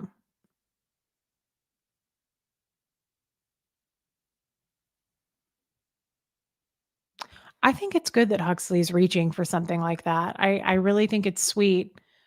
When my dad gave me that book, yeah, I was 16 when I left staff. That was the worst day. It was so horrible. I know I keep touching on it. I'm sorry, but that was so hard for me when he handed me that book. I can't stop thinking about it, honestly. I've been thinking about it for a while and I just haven't shared it with you guys. I didn't know when the right time would be, and it just naturally happened for me today with Sterling. And it's something I want to do one-on-one with you guys. I don't want to read it with anybody else unless Jeff reads it for me. That's fine. But I just want to have it private and personal with you guys, which I realize is kind of an oxymoron to say private and personal. YouTube is not that, but it is for me. This is my family, my group of people that are with me in this chat right now. You wouldn't be here if you didn't want to be here. Of course, there's going to be a couple of shitty comments written after the live, and they're going to go, you're a shitty person or whatever. Or, you shop too much and you have too much of an expensive taste. That's the weirdest thing I've ever read. And it was deleted right away because I was like, that's the stupidest thing I've ever heard. And I'm not going to apologize for shopping at H&M yesterday, which is not an expensive place. Faye, thank you for your super sticker, babe. Yes, Rhonda. Huxley finding a spiritual path is wonderful. A young man blooming. Yes. I think that will shape who he is as a man. I'm trying to do my best that way. And I think him reaching for something higher, for a church, having a relationship with God, I think is a beautiful thing. And I never want to put a stop to that. I want to nurture that and support it. And I think it will help him as an adult as he grows into adulthood. I think faith is an amazing thing that I had known nothing about, but I've always admired it from afar. And I look forward to my son having that. It's something I never had that I want him to have. I know, Lori, me too. I love how Sterling was so gentle and loving with you about the book. God, me too. It was a beautiful thing. Snake, I hate that YouTube is doing that, but I don't think it's just my channel. I think it's everybody. And I hope that, what is H&M, Kevin? It's just a cheap clothing store. It's like a giant conglomerate. It's a big clothing store that, I mean, they actually have a lot of cute basics. They have men's clothes too. And I'm like shocked by the prices. I never go there, but when I do, I'm like, why don't I ever come here? It's crazy. I love that, Barb. When you're on fire like you are, you're bound to get burned from time to time. That's so true. And I'm also bound to fly too close to the sun from time to time. Because I do trust too much, and it's going to happen. People are going to say shitty things. You really can't win in this game. I realize that being on YouTube now, you can't win. I could have a really good show. I could have a really good live, and then somebody's going to come over and shit on it. It just happens. Every once in a while that happens. but it doesn't matter because 99.9% of you are like, yay, Reese, we love you. I love being a part of your life and growing with you, and you inspire me, and all the beautiful stories you guys share with me. So it makes it worth it. You want to be ugly and have an ugly heart. We can deal with those people. We just delete their comments and move on and hope that they have a better day. I don't know. Anyway, I can sign off now. The point of this was to do a live with Sterling, and he's gone now. But I wanted to talk with you guys and just get your feedback on the book. While you guys are all in here, by the way, because we don't usually have this big of a team in here, can you guys all check? I keep losing numbers as subscribers. Can you just make sure you're subscribed? I had somebody reach out to me this morning and say, I have had to resubscribe to you in the last 24 hours 3 times. Like, that's weird. I have not had this problem before. And all of a sudden, YouTube is like kicking people off my channel. So if you don't mind, can you just check? Because a bunch of people are checking and they're going, whoa, I wasn't subscribed and I thought I was. Yeah. Faye, your dad did almost same as my mom did to me at 11. I never felt love because even my own mom didn't want me. Jesus, Faye, I'm so sorry. It's a horrible feeling and it's not fixable. It's a hole that will be there forever. Now, I've tried to fill it and it's helped, Jeff in my life, Fred in my life, my son in my life. All of those things help to fill it and keep things on an even keel. But when a parent does something like that to their kid, it's a scar that will never close up. It's a wound that will never close up. It's a wound that will never heal. And I'm sorry that happened to you, Faye. It's horrible. Well, Diana O, you look expensive. Never. I don't know why that's funny because I think I don't look expensive, but that's hilarious. Thank you.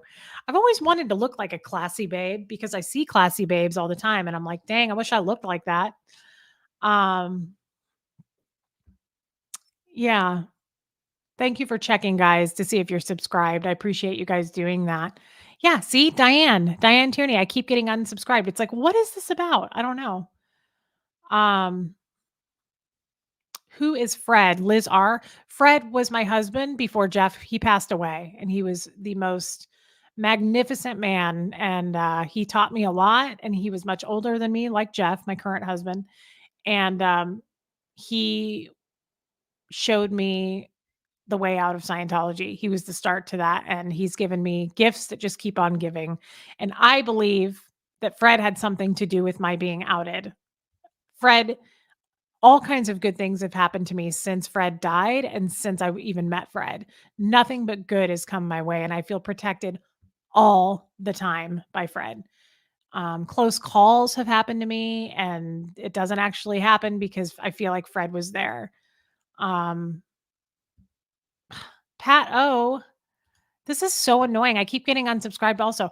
My YouTube channel just keeps growing and it's like lately it keeps falling backwards. And I'm like, I get that some people don't like me and they're going to go unsubscribe because we don't like that bitch, but it can't be that many. It can't be happening that many times. I wouldn't think, but maybe that was narcissistic of me to say, but I don't feel like that many people hate me. I feel like they trickle on through, but I'm getting a lot of the number going backwards.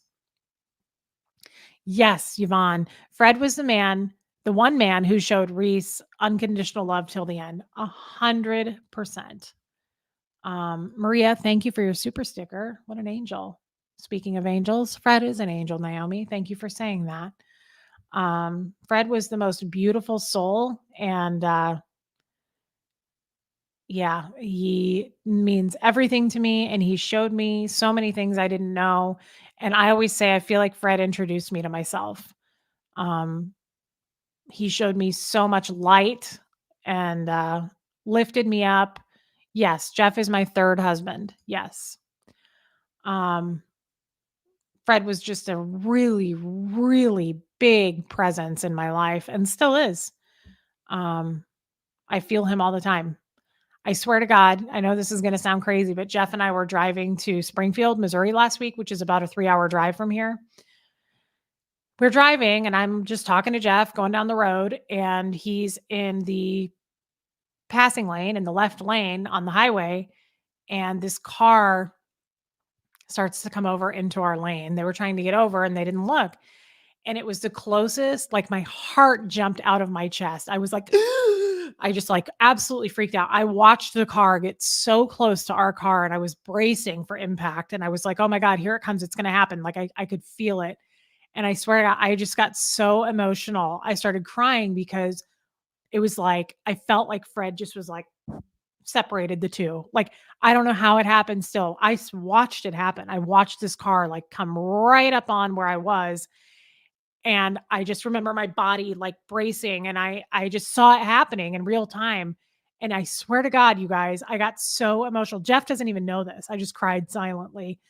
I got so emotional because it's almost like I felt Fred go, like push the car away. I feel those things all the time. I feel things all the time in life where I'm like, that should have ended badly, but it didn't. Or I'm like, I feel like I just was saved. It's Fred. I know it. I feel him all the time. And so I don't know why I brought that up, but he is still just such a presence. I know he's not gone. And he told me he wouldn't before he died. He said, I'm going to wait for you. And I believe him. He told me a lot of things before he died. And so, Kimberly, I'm glad you're resubscribed. Craig Brown, you were unsubscribed. Thank you for checking, guys. Thank you for checking. But anyway, the point is, as hard as this has been, losing everybody in my life with Scientology and just coming out like this, and how long ago, Liz, did he pass? 5 years? Um, okay. I can't remember what I can't remember what I was saying. He is my guardian angel, George, and I feel like he's still with me. He said a lot of things to me before he died, and he just was very profound with his words. And he just, he really helped me with the Scientology stuff. I feel like I have somebody with me at all times. I'm never alone. Fred is always with me. And I know that. I just know it. I know it in my heart. I don't know about God. I don't have a relationship with God, but I have a relationship with Fred. And if I do pray, I pray to Fred because that's what's real to me and I feel him. Oh, I love that, Miss Sunrise Dawn. Oh, Barb, I love that too. Reese, I know that feeling. My cousin that was a firefighter EMT was killed in a car accident in 2010. That's so sad. And I feel him watching over me quite a bit. Absolutely you do. Yeah. And you know, that's not real to everybody. Um Kevin, no, I don't have an ENF meter. I know what those are, but I don't have one. Um it's not real to everybody, but it's very real to me. And I worked in senior living. That was my career. And I sadly became close friends with all of them and had to say goodbye to a lot of them, go to funerals and watch them pass. And um, it was very real to me, the husbands and wives that would pass and the ones that were still alive, they would still be there with them. I could feel it. They could feel it. It was just very real to me that nobody's ever really gone. Barb, do you think Fred knew somehow he was going to pass? I know he did. Fred was going to die. He was on hospice. And I think I've told you guys this many times, but some of you are new. Fred was very old, guys. And we always had this funny thing. And it was a kind of sick humor. Okay. We made each other laugh a lot.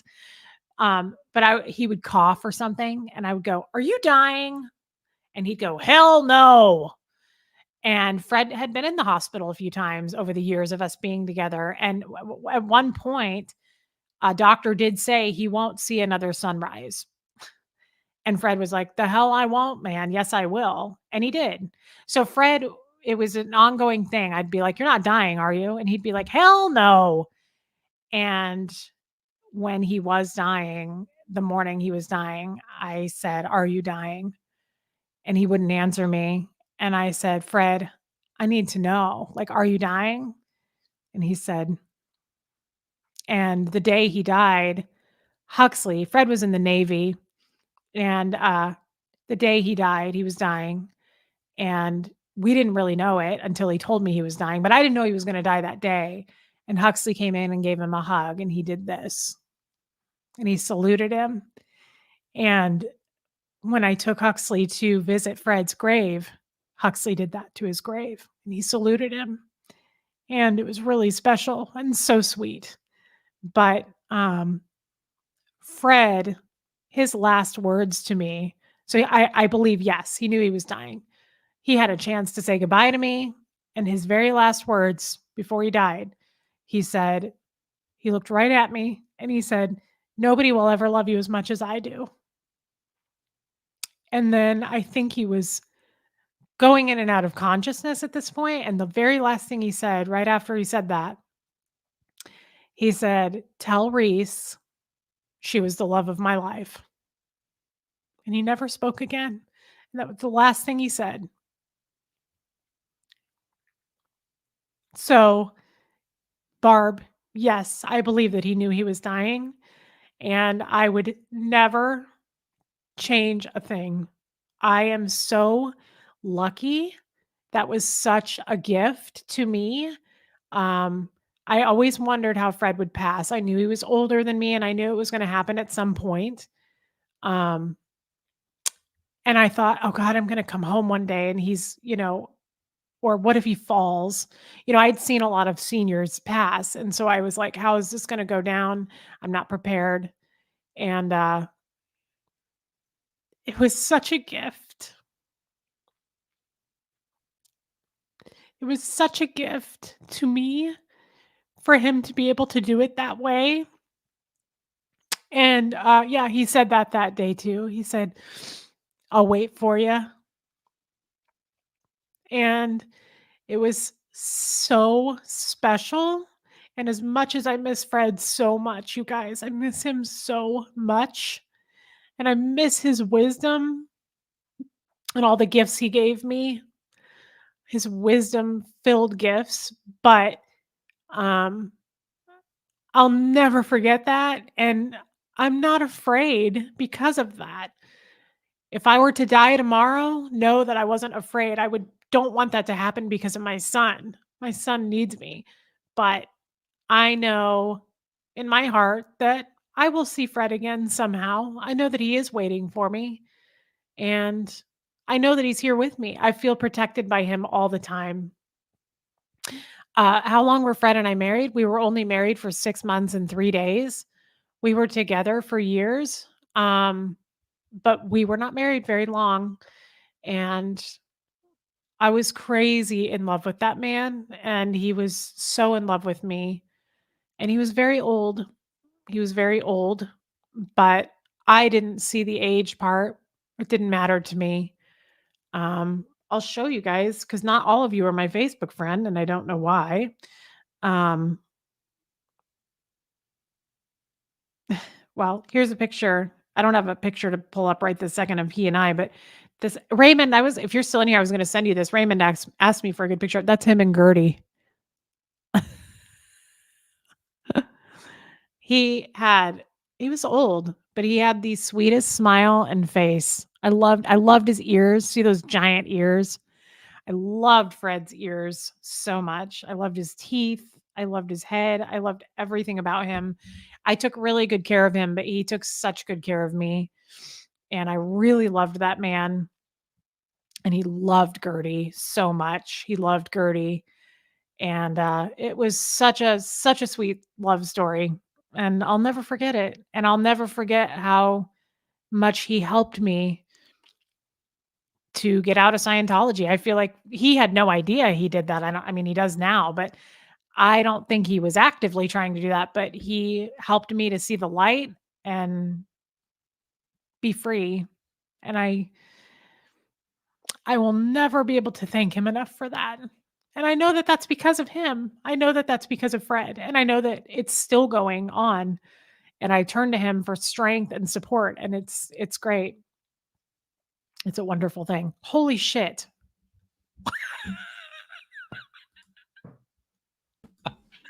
You scared me.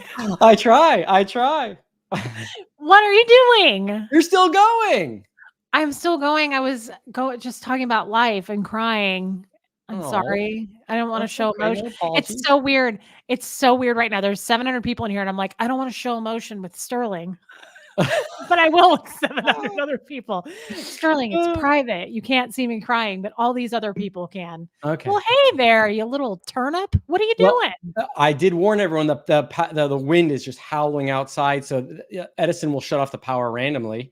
And so I ran That's out, got my funny. groceries, and I came back and the power's on. And then I log in to see your video, and you're still live. And so I was like, oh shit, let's plug Well, some I stuff tend to in. flap my gums. I tend to keep going. I Did had you all answer a day. bunch of questions? I did. I answered questions, but you know what? If you have, do you have some time if the power stays on? Yeah, Okay. absolutely. Do you guys have time? I mean, everybody's still here. I Just felt like it was income, even though I had a great time, by the way. And one of my closest friends texted me saying that she's loving the interview. I still was like, I felt like we got cut off short, though. I know we'll do it again. I know we'll do it again for sure. Okay, so that's what I was saying. Like Sterling, before we do answer some questions, this is so funny. Oh my God, this is hilarious. I was just about to sign off because I was like, dang, this is long. Um, uh, would you, Aaron told me that you have Wednesdays and Sundays. Like, Yes. okay, I have no idea what you do. And I don't know if you're booked out with like other people to do lives, but would you be willing to like every other Wednesday or Sunday to do like a live with Sterling? With Sterling or with you? I was going to call it that, like Oh, Sundays with like, Sterling or yeah, something no, like I that. would. You don't. I mean, I would. I shouldn't have asked you live because you probably feel like you have to say yes. You don't have to. Like, And no. First of all, no. Secondly, I think we discussed this. I'm very kind of on the, you can see it on my face. Reese, I reached out to Aaron to contact you to get on to your channel to do the game because I really like your content and your personality. I didn't even have to think twice about it when you asked me. Absolutely, I would. The way we can talk to each other and feel safe in the space and just talk about anything, that's a rare thing, and I think we have that. So I would absolutely like to, because I've been wanting to get in to the emotional stuff and how we're affected and the PTSD section of our experiences. And I think you'd be the perfect person to do that with. But also we can also just have some fun chats and do some Q&As and all that stuff. I love that. You guys, did you all hear it? I love that because Sterling, I feel the same way. I feel like you and I have a really good connection.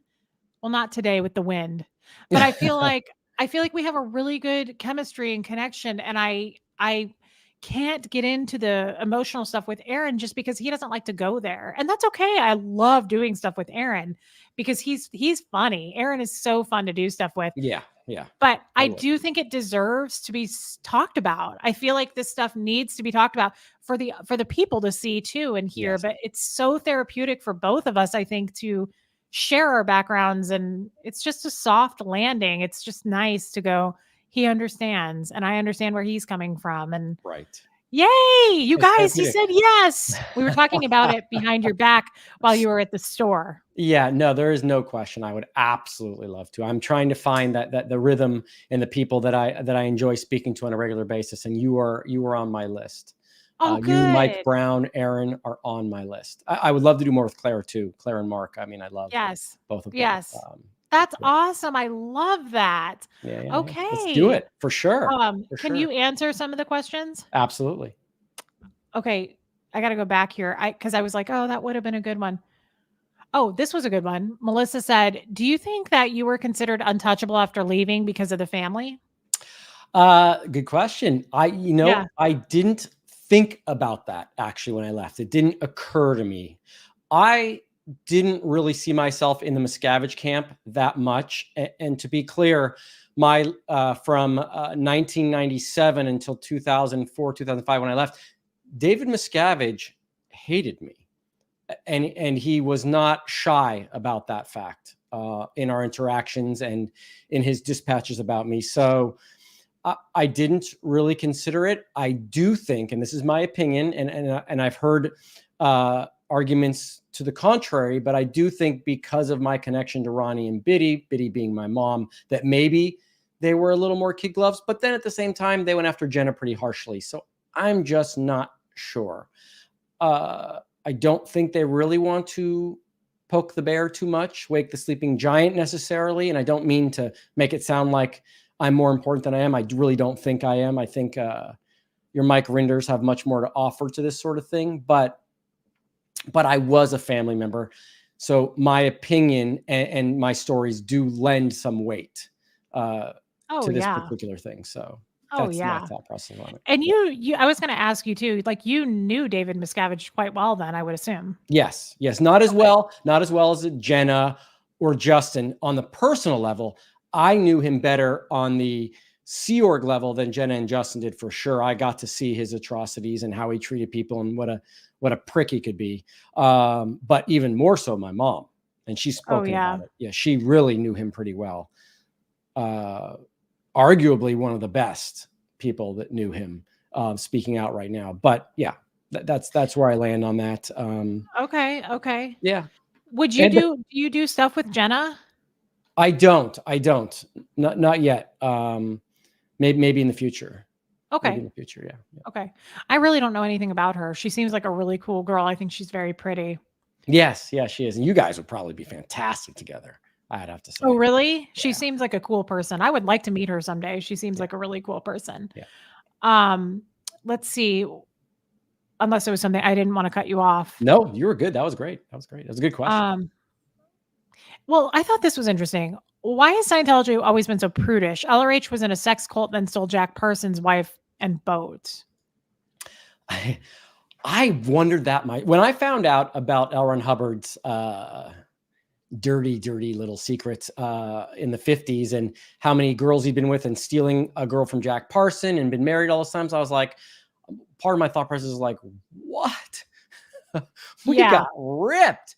Yes. There was plenty of girls that I would love to have slept with in base. We all as younger guys had lists. We had our lists of girls that were super hot and that we were attracted to. And there was definitely a lot of flirting too.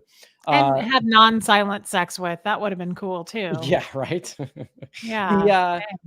I wondered about that because you imagine we were all these kids growing up in our teens, and while we were at the ranch, the pickings were very slim.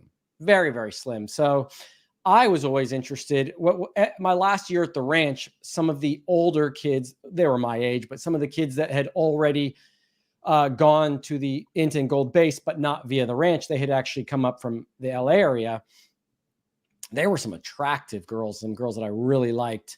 And, so I was never interested in the girls that I was with at the ranch. I was always interested in the girls that were coming from Golden Era Productions and the Int base. But I don't know why it was like that. It was so strange that it was. Now, you could argue that letting it be a open sexual adventure would create a lot of havoc too, right? As we know, stealing girls from other people, having affairs and stuff like that will create a pretty tumultuous environment. But I'll never know, right? We'll never know. Some of my family members did have little affairs on the side and got in trouble for that. So weird. I'll ask my brother Justin if I could talk about his fun stories, because some people did just go, hey, you know what, I don't care. But that was later on. So no, it's one of the strange things about and very I want to say hypocrite-like for L. Ron Hubbard to put in such strong, strenuous prohibitions on sex when he was himself apparently a real creeper. Exactly. Creeper would be the perfect word for it. Thank you for throwing that in there. So I don't know why. I don't, and I don't even we could ask Janice that, since she's the historian person on the tube, but even I don't think she would know exactly why, because it was sort of a freebie, sort of do what you want when they were on the ship back in the 60s and early 70s. So I don't know. Yes. I do wonder about sexually L. Ron Hubbard. Was he a creeper with the younger girls on the ship? No one ever talks about that. And I wonder, was he flirty? Was he inappropriate? Was he a dirty old man? Well, I would like to know that. She did. Janice did speak about that. And you should watch, if anyone wants to know, her channel is My Scientology Stories, Peeling the Onion. Mhm. She's asked that question. Apparently, in her experience, and she spent a lot of time with L. Ron Howard, he was never inappropriate to the younger girls. He was not. He was not. What he was, though, was inappropriate towards Janice's mother, and that pissed off Mary Sue. And he was obviously, based on records and his biography, was inappropriate with other people's girls of an older age. Now, that doesn't mean he didn't have some sort of fetish, possibly, and that's why he had a lot of young-looking women working for him as messengers. But apparently, he was not inappropriate.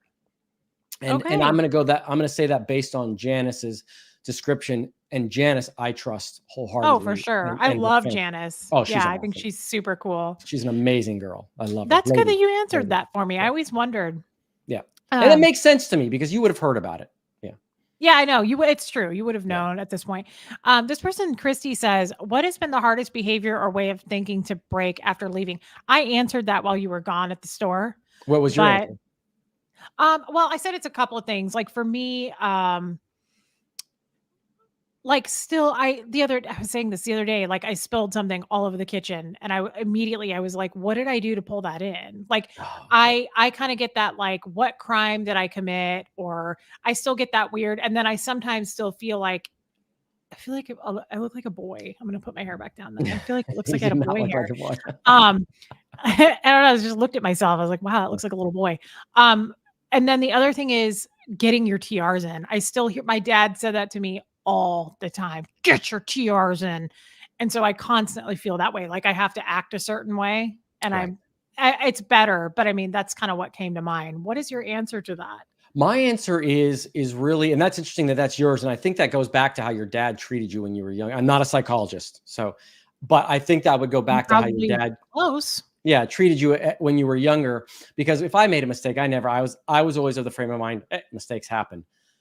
Not me. That being said, I have a hypersensitivity to if someone does something to me or something happens, I immediately assume it's on a personal level, meaning that they're trying to do something to me. They're trying to attack me, and I get very defensive, and I also get kind of hurt by that, and overly so, because you can't assume that everyone that does something that's against you or says something that's all about personal. It could be that they're stupid.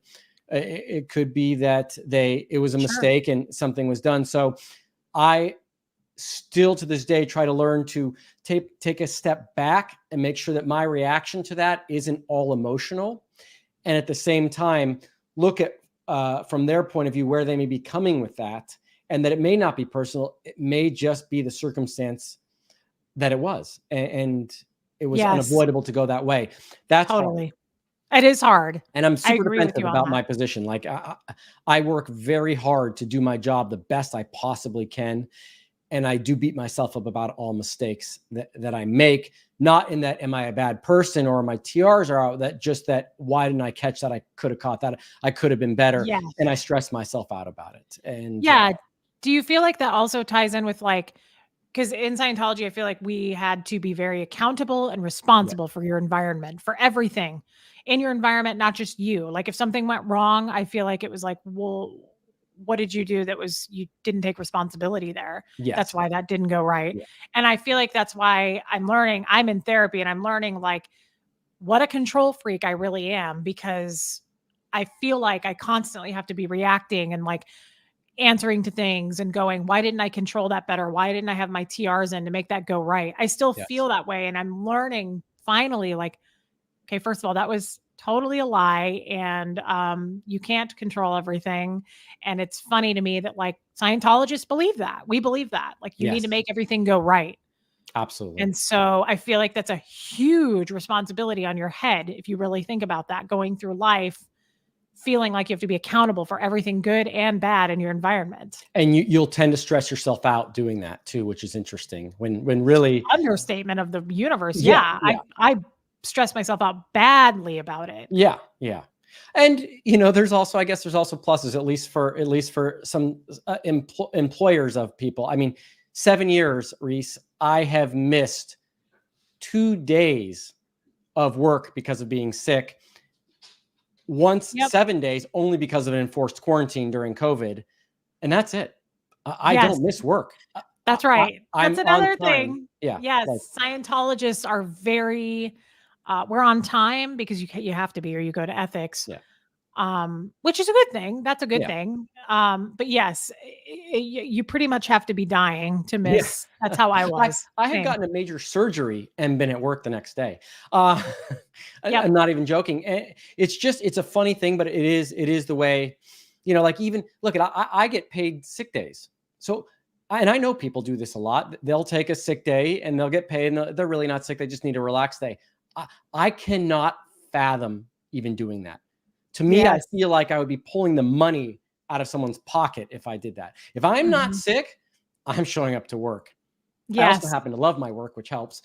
But Yeah. yeah. But it's still ingrained in you. Like, Yeah. that is such a thing. I totally agree with that. And to the point where, like, I judge others. Like, when I had my job, I was like, she has a cold. Like, what? That person better be dying. Like, that's just how I feel, because that is kind of how a Scientologist acts, whether you're It in the is. Sea Org or not. You can't call in sick in a class 5 org either. You can't not come to work. They will come get you. Oh, yeah. So yeah, Oh, yeah. that's interesting. That's Yeah. an interesting The thought. experience the next day is far worse than skipping that one day. It's like, you don't want to go in and get grilled, so go in anyways. Yes. Yeah. Totally. For sure. Totally. Let me see, because we do have. There's Oh a my giant bear right behind you. I Don't move. know, he's so tall. It's so annoying. I can't stand it. Actually, he reaches every countertop, and his manners are not the best. Right. Hold on. Hey, I don't mind dead air, so don't worry about it. I don't either. It's so Yeah. funny. Aaron has that, like, major. My big fear when I'm unalive is that Yeah. I get super behind in the chats, and I'm like way behind, and I try to catch up, and I want to answer everybody, and I get like anxiety about it. Aaron freaks out about dead air. I don't have that problem That's a either. nice thing to worry about, because that means you have enough people watching the video that you can have that. I usually don't have enough people watching the video that becomes an issue. Though I found out when I started just answering questions yesterday, people just started coming back in with more questions. I love answering questions. Oh, I do too. I love engaging with the chat. Totally. Absolutely. Me too. And that's my thing. I get anxiety because I don't want to miss anybody. I don't want to skip anybody. And then I get behind. I'm like, oh no, I have to skip some. Sometimes I see a question after when I'm rewatching the video. I'm like, oh, I would have loved to have answered that question. Me That would have been too. Me too. It bums me out. Yeah. Okay, so let's see. I think I missed this one. Faye, your dad did almost the same. Oh no, I got that one.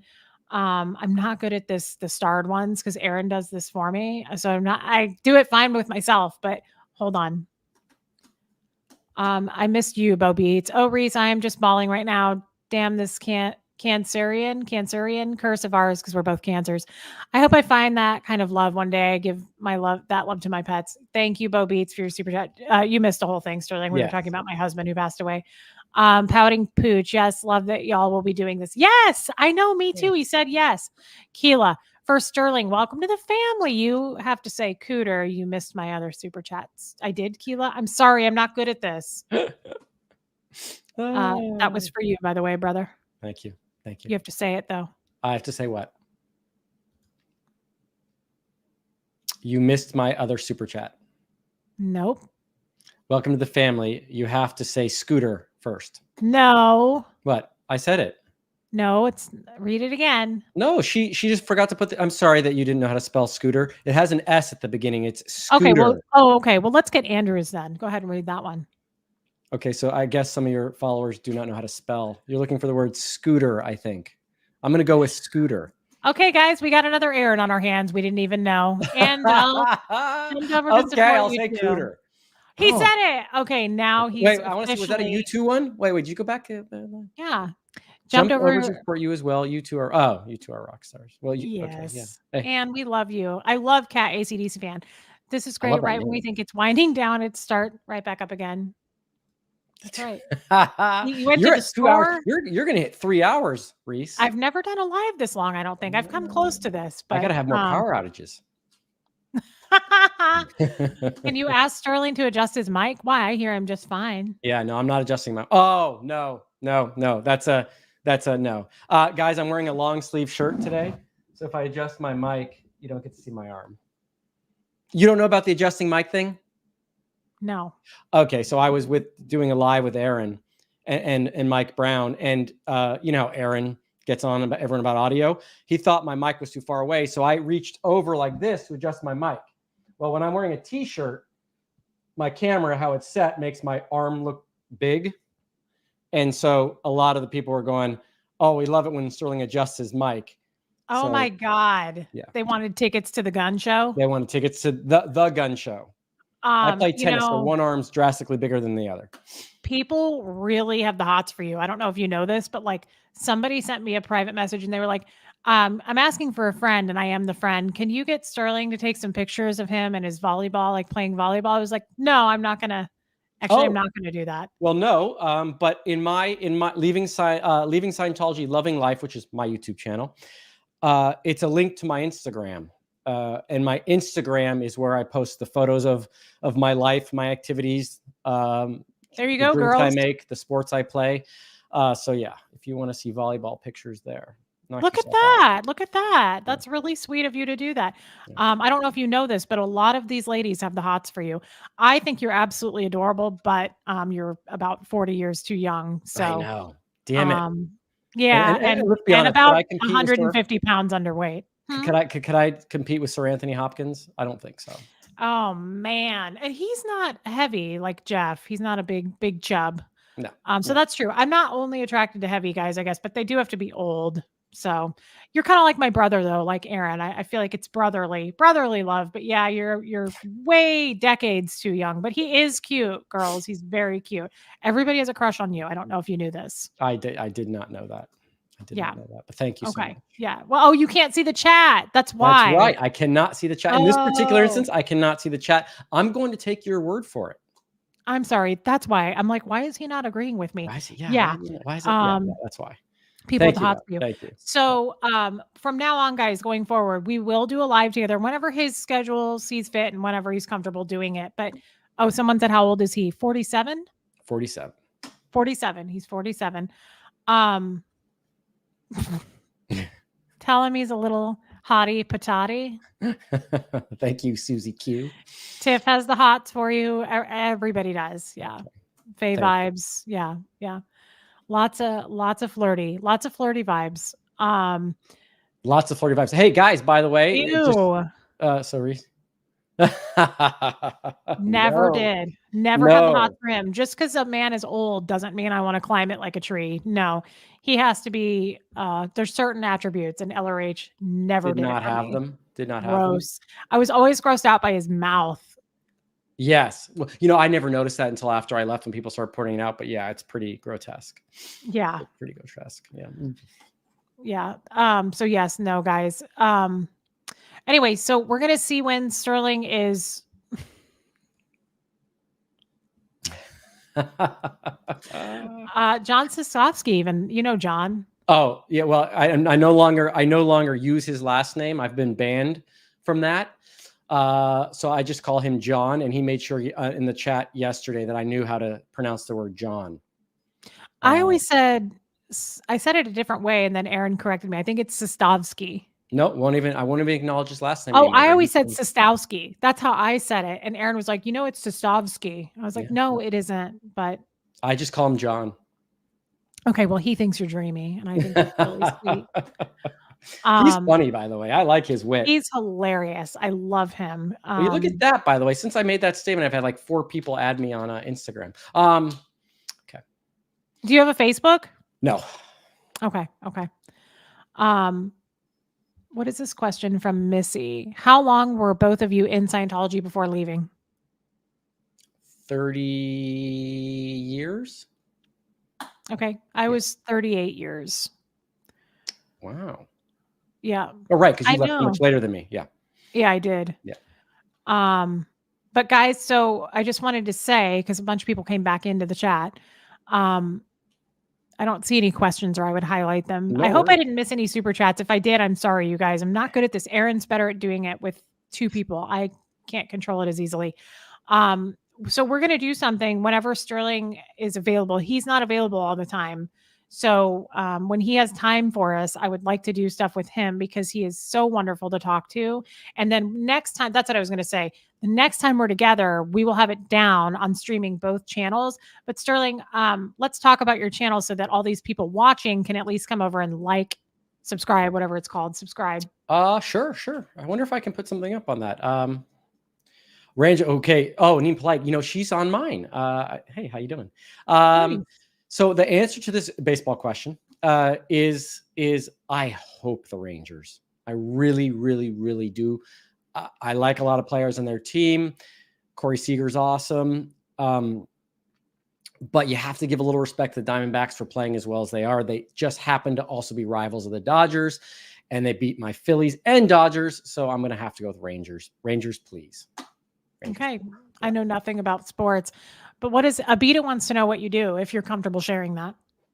I do YouTube videos. I play softball. I play volleyball, and I don't talk about my job. Oh, okay.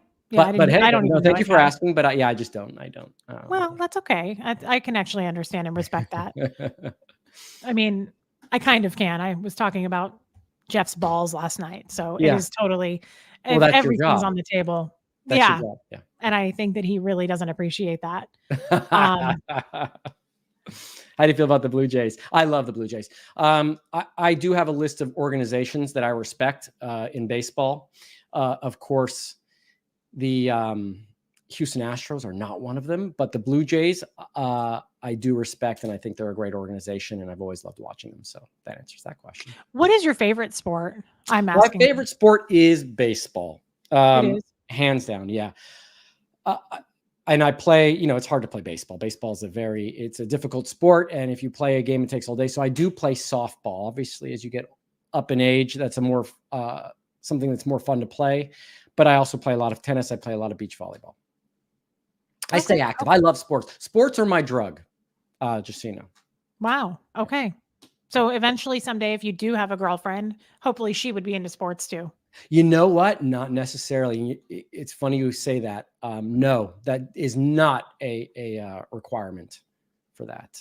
Well, Jeff is super, super political, and he ran for mayor, and he was on the city council and all this shit. I know nothing about that. And it's like his life. He watches the news all the time, and he's on Twitter, and we totally different lives there, like totally. So I could see that with the sports thing, like as important to you as it is, it's not a requirement. No, it's not at all. It's just that it's good chemistry. Like to travel, like to go out and eat and stuff like that. And that's pretty much it. To answer the last question about Dallas Cowboys, no, I'm not a Cowboys fan. I don't hate them. Not a Cowboys fan. If I had a football team, it would probably be the Birds, the Eagles. But I don't really have a football team at this point. Or American football team, to be clear. Yeah. Okay. Yeah. I like this. I just liked this comment. Verbo Boss, Reese, you've done an amazing job adjusting to the outside world in rapid time. Thank you. Sterling, you've also worked hard and are doing well. I love that. Thank you so much. That's very nice to say. That's nice. And then someone said, what's your favorite baseball stadium? Melissa said that. Oh,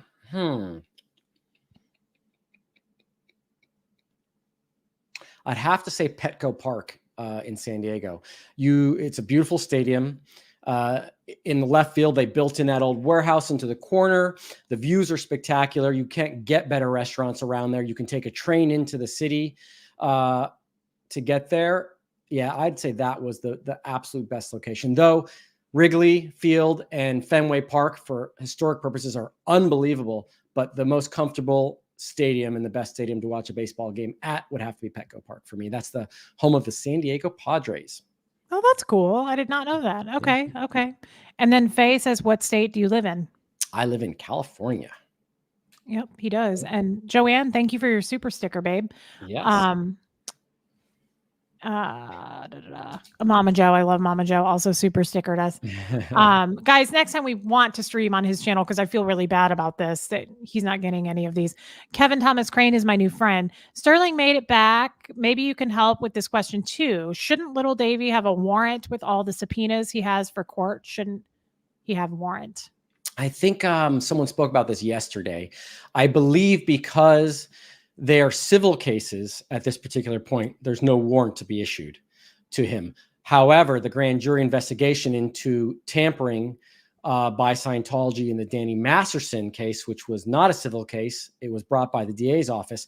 When that comes to completion, and if Dave is found to be guilty, which he was, or Scientology, then there would probably be a warrant for his arrest. But I think on civil cases, you do not have a warrant. Don't quote me on that. I don't know that for a fact. Okay. Interesting. I think people want to know answers to sports stuff. Yes. Favorite soccer, football team? Okay. Thank you for saying soccer, football. I appreciate that, but I think it's absurd in the United States that we call it soccer. And I actually had to research one time why they call it soccer. It's fascinating. And I'm not going to answer it right now. It's too long. But my favorite football team, because I spent so much time working in London when I was working overseas for 5 years, it's Chelsea. And I went to a number of their games, and I was so fortunate to see a Champions League game against Barcelona. So I got to see Lionel Messi play live, which is a highlight for sure.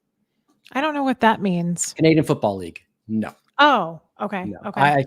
I mean, I met Doug Flutie played there back in the 80s, but that's all. I've never watched a CFL game. Okay.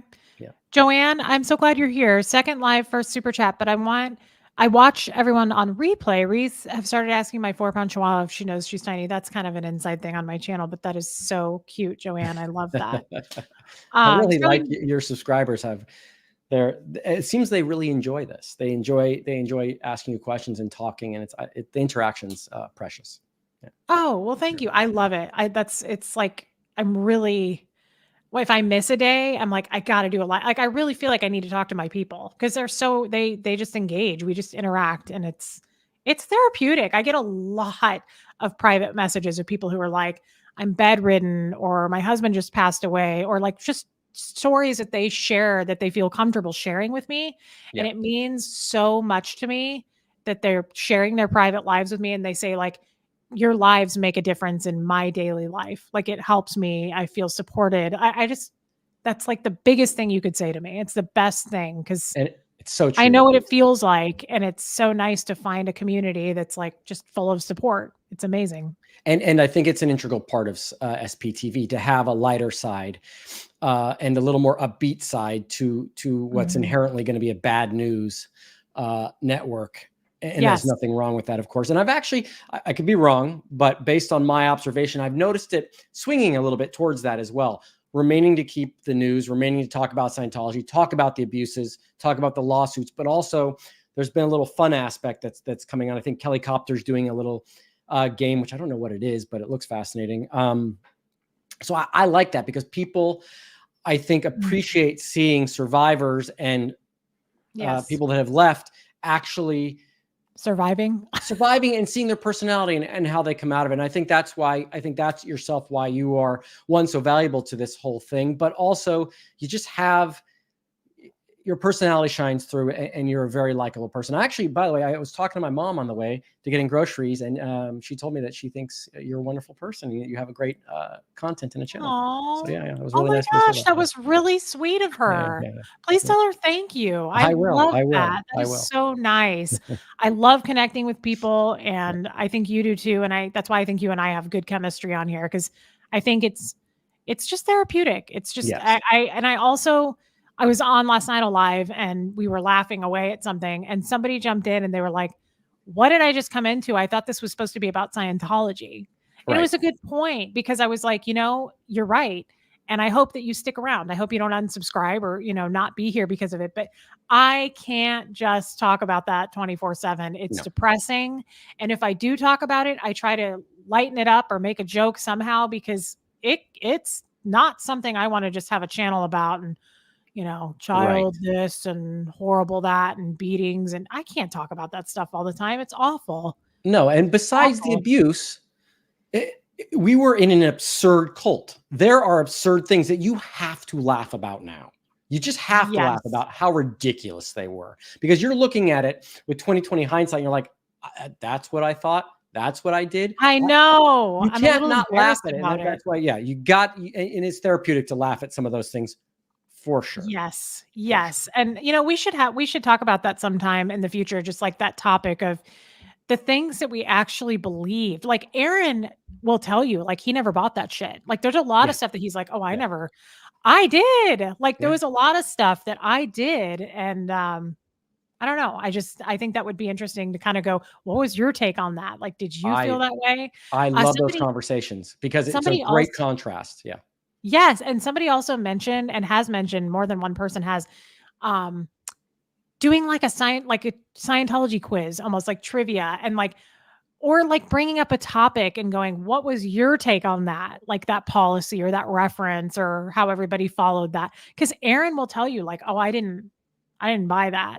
I'm like, what? How did you not buy that? Yeah. Right. Like the tone scale. He thinks the tone scale was total bullshit. I operated on the tone scale. I totally believed it.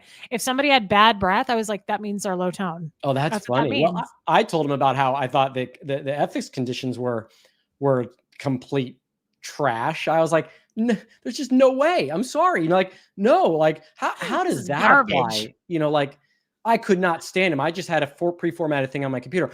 By the way, my phone is blowing up right now. So I'm getting notice after notice on people logging, befriending me on Instagram. So, hey, if you're doing that, please subscribe to my channel as Yeah, well. guys, subscribe. I will check your subscription right now. Can you check it? Don't you No, have I the don't want YouTube to. app? I'm too entertained with you right now. But Oh, okay. yeah, but Well, no, hold like on. I want to touch on that, Yeah. Sterling, because I want to make sure that people know, since I can't do like Aaron does and pull it up. Yeah. Tell people your channel and tell them to come over, because we have a lot of people in the chat right now. It's a good opportunity to get people.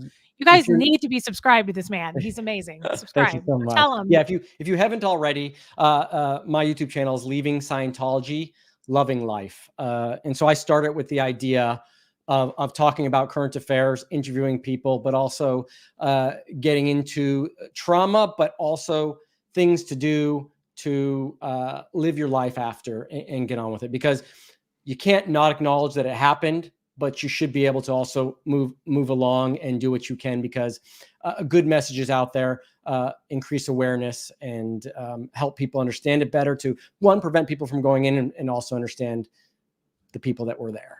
And fascinating, right? I'll subscribe. Working Justice. I'm telling you, the girls have gone wild. It happened so funny. It was so, anyways, it just was something that happened. One interview with Mike and Aaron, and Clearly it's stuck. never gone. Yeah. Clearly it stuck. Yes, it did. It makes me think of, did you ever see those Zach Galifianakis, like he was being funny, those little shows he did called the interviews with Between Two Ferns? Yes, it makes me think of when he saw Matthew McConaughey and he was like, I noticed you're wearing a shirt. Yeah. Okay. Those interviews are so good. They're hilarious, but it totally makes me think of Sterling with the girls in here. I want to be like, no, Sterling, I noticed you're wearing a shirt. Are you all right? I should do a Matthew McConaughey series. Yes. Sorry to disappoint everyone. I look nothing like Matthew McConaughey when I'm with my shirts off. Nothing like that. Oh my God, that's so funny. This is a good question from Wonder Woman, real quick. Were you told that you were from anywhere, by the way? Were you told you were once an ice cube or something comparable? You know, no, I was not. And I love that you have that story. I don't love it, but yeah, it's pretty weird. Okay. I like that you told it the way you did. Yeah, it's weird. It's funny because there's a lot of different experiences with this. And I think everyone has a particular scenario in their life where someone mentioned something. There was no origin story for me ever until I left and I saw South Park. And I don't know why that was. And here I'm talking with Reese right now, whose dad was just, and I hate that, was just a public Scientologist. My parents were senior executives in the Sea Org, but she got more Scientology shoved in her face than I did growing up. And I think that's interesting in itself. Like, how does that happen? So I didn't have any origin concept before that. Now, I was audited quite a bit when I was younger. And I really didn't have much of a problem with the auditing. There was no Joburg sec check. I never got that when I was younger. I got processes that were about touching a wall and walking back and forth. And there was one point during that process where I lost my shit. And it took 2 people 4 hours to get me back into that room because I was having no more of being told which wall to touch. And that was probably my personality. I think those were objectives. But the only time I ever, when I was younger, approached something of an origin story was when I was getting auditing, and they tried to acknowledge something with a past life. But still at that age, when I was talking about a past life experience, I was still pretty aware that timeline wise, that wasn't really possible. And I remember going to my mom, Barbara at the time, who was a Scientology practitioner, and she was specifically a case supervisor. So she would be the one determining what each individual would do next, and saying to her, it doesn't make sense to me, Mom.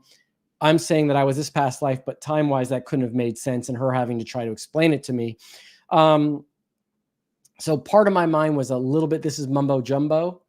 And again, after that auditing as a young person, I think up until the age of maybe 10, after that, I really didn't care for auditing. I just didn't see any benefit to it. I saw too many people that I knew were very high on the so-called Scientology bridge that were arguably complete idiots. And so I was like, well, or total assholes. There's yeah, that right. too. So I'm like, I'm good. I'm good. Yes.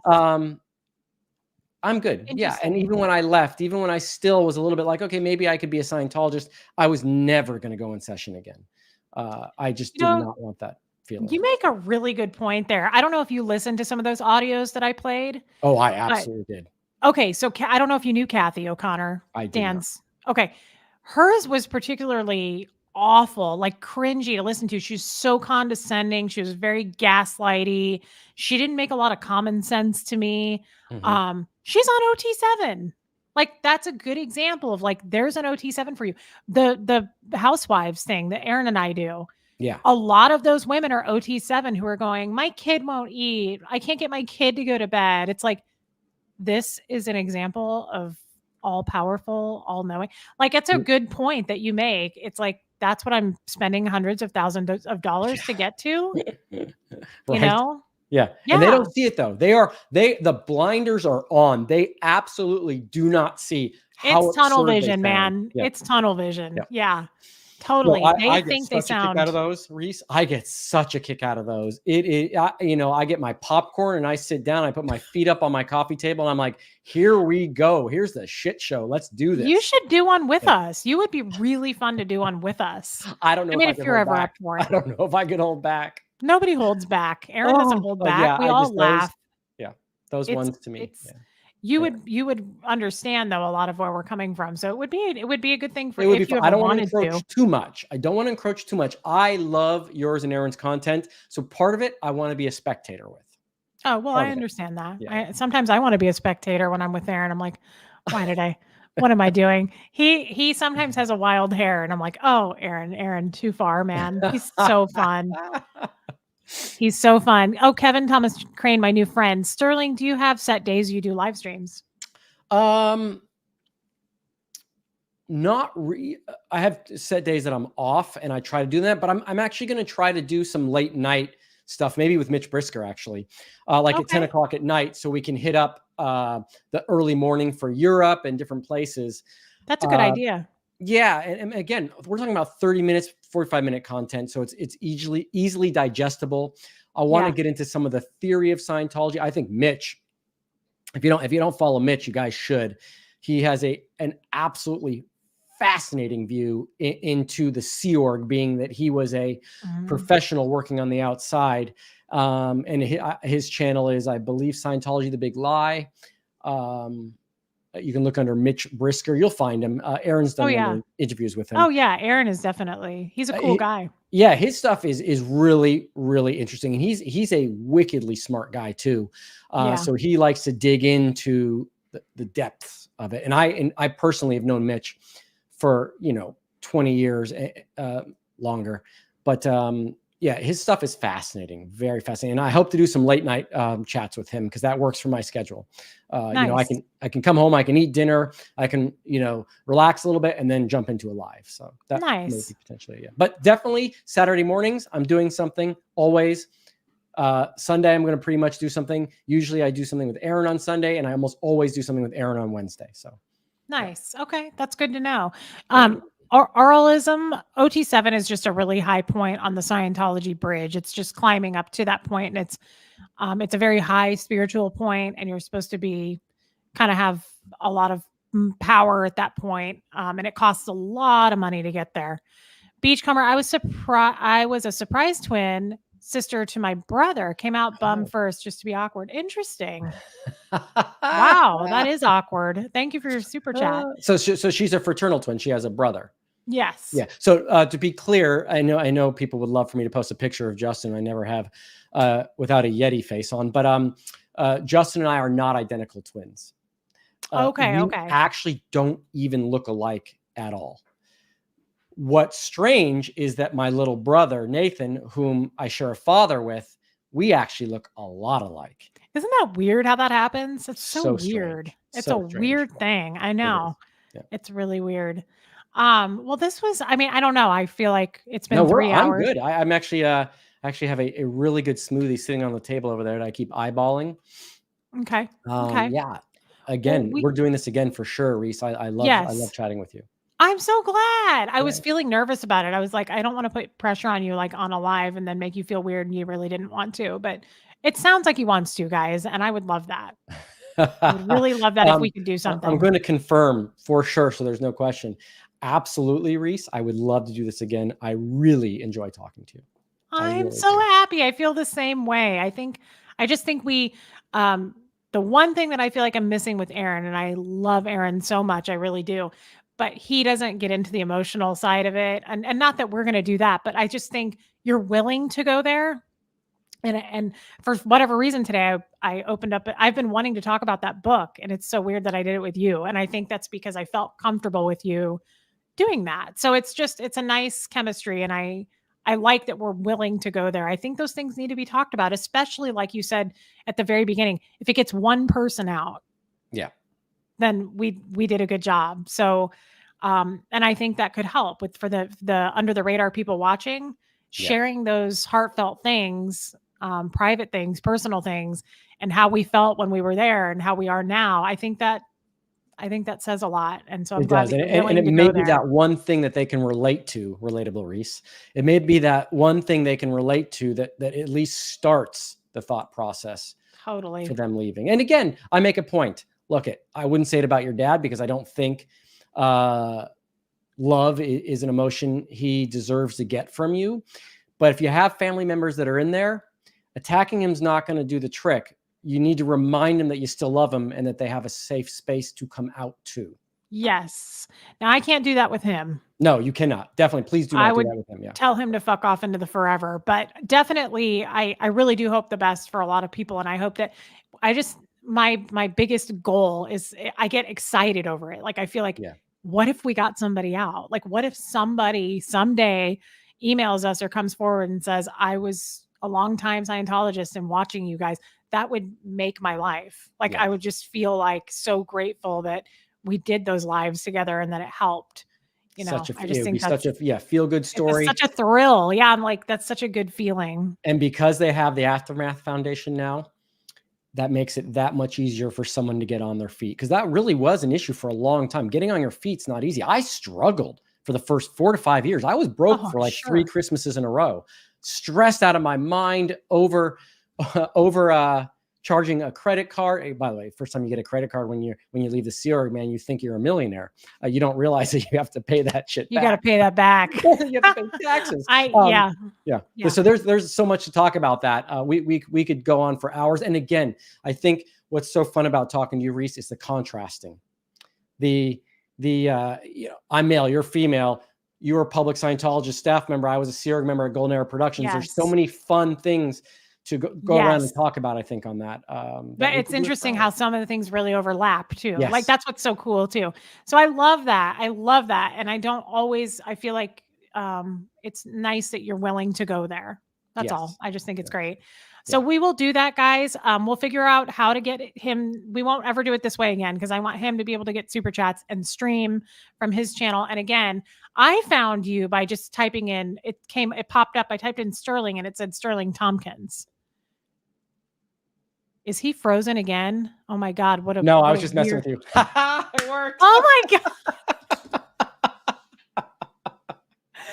Okay, you did a really good job, and I All think right. all of us fell for it. That was crazy. I You're had to try it. hilarious. I had to try it. Okay. Oh my God. He's hilarious, you guys. We love him. All right.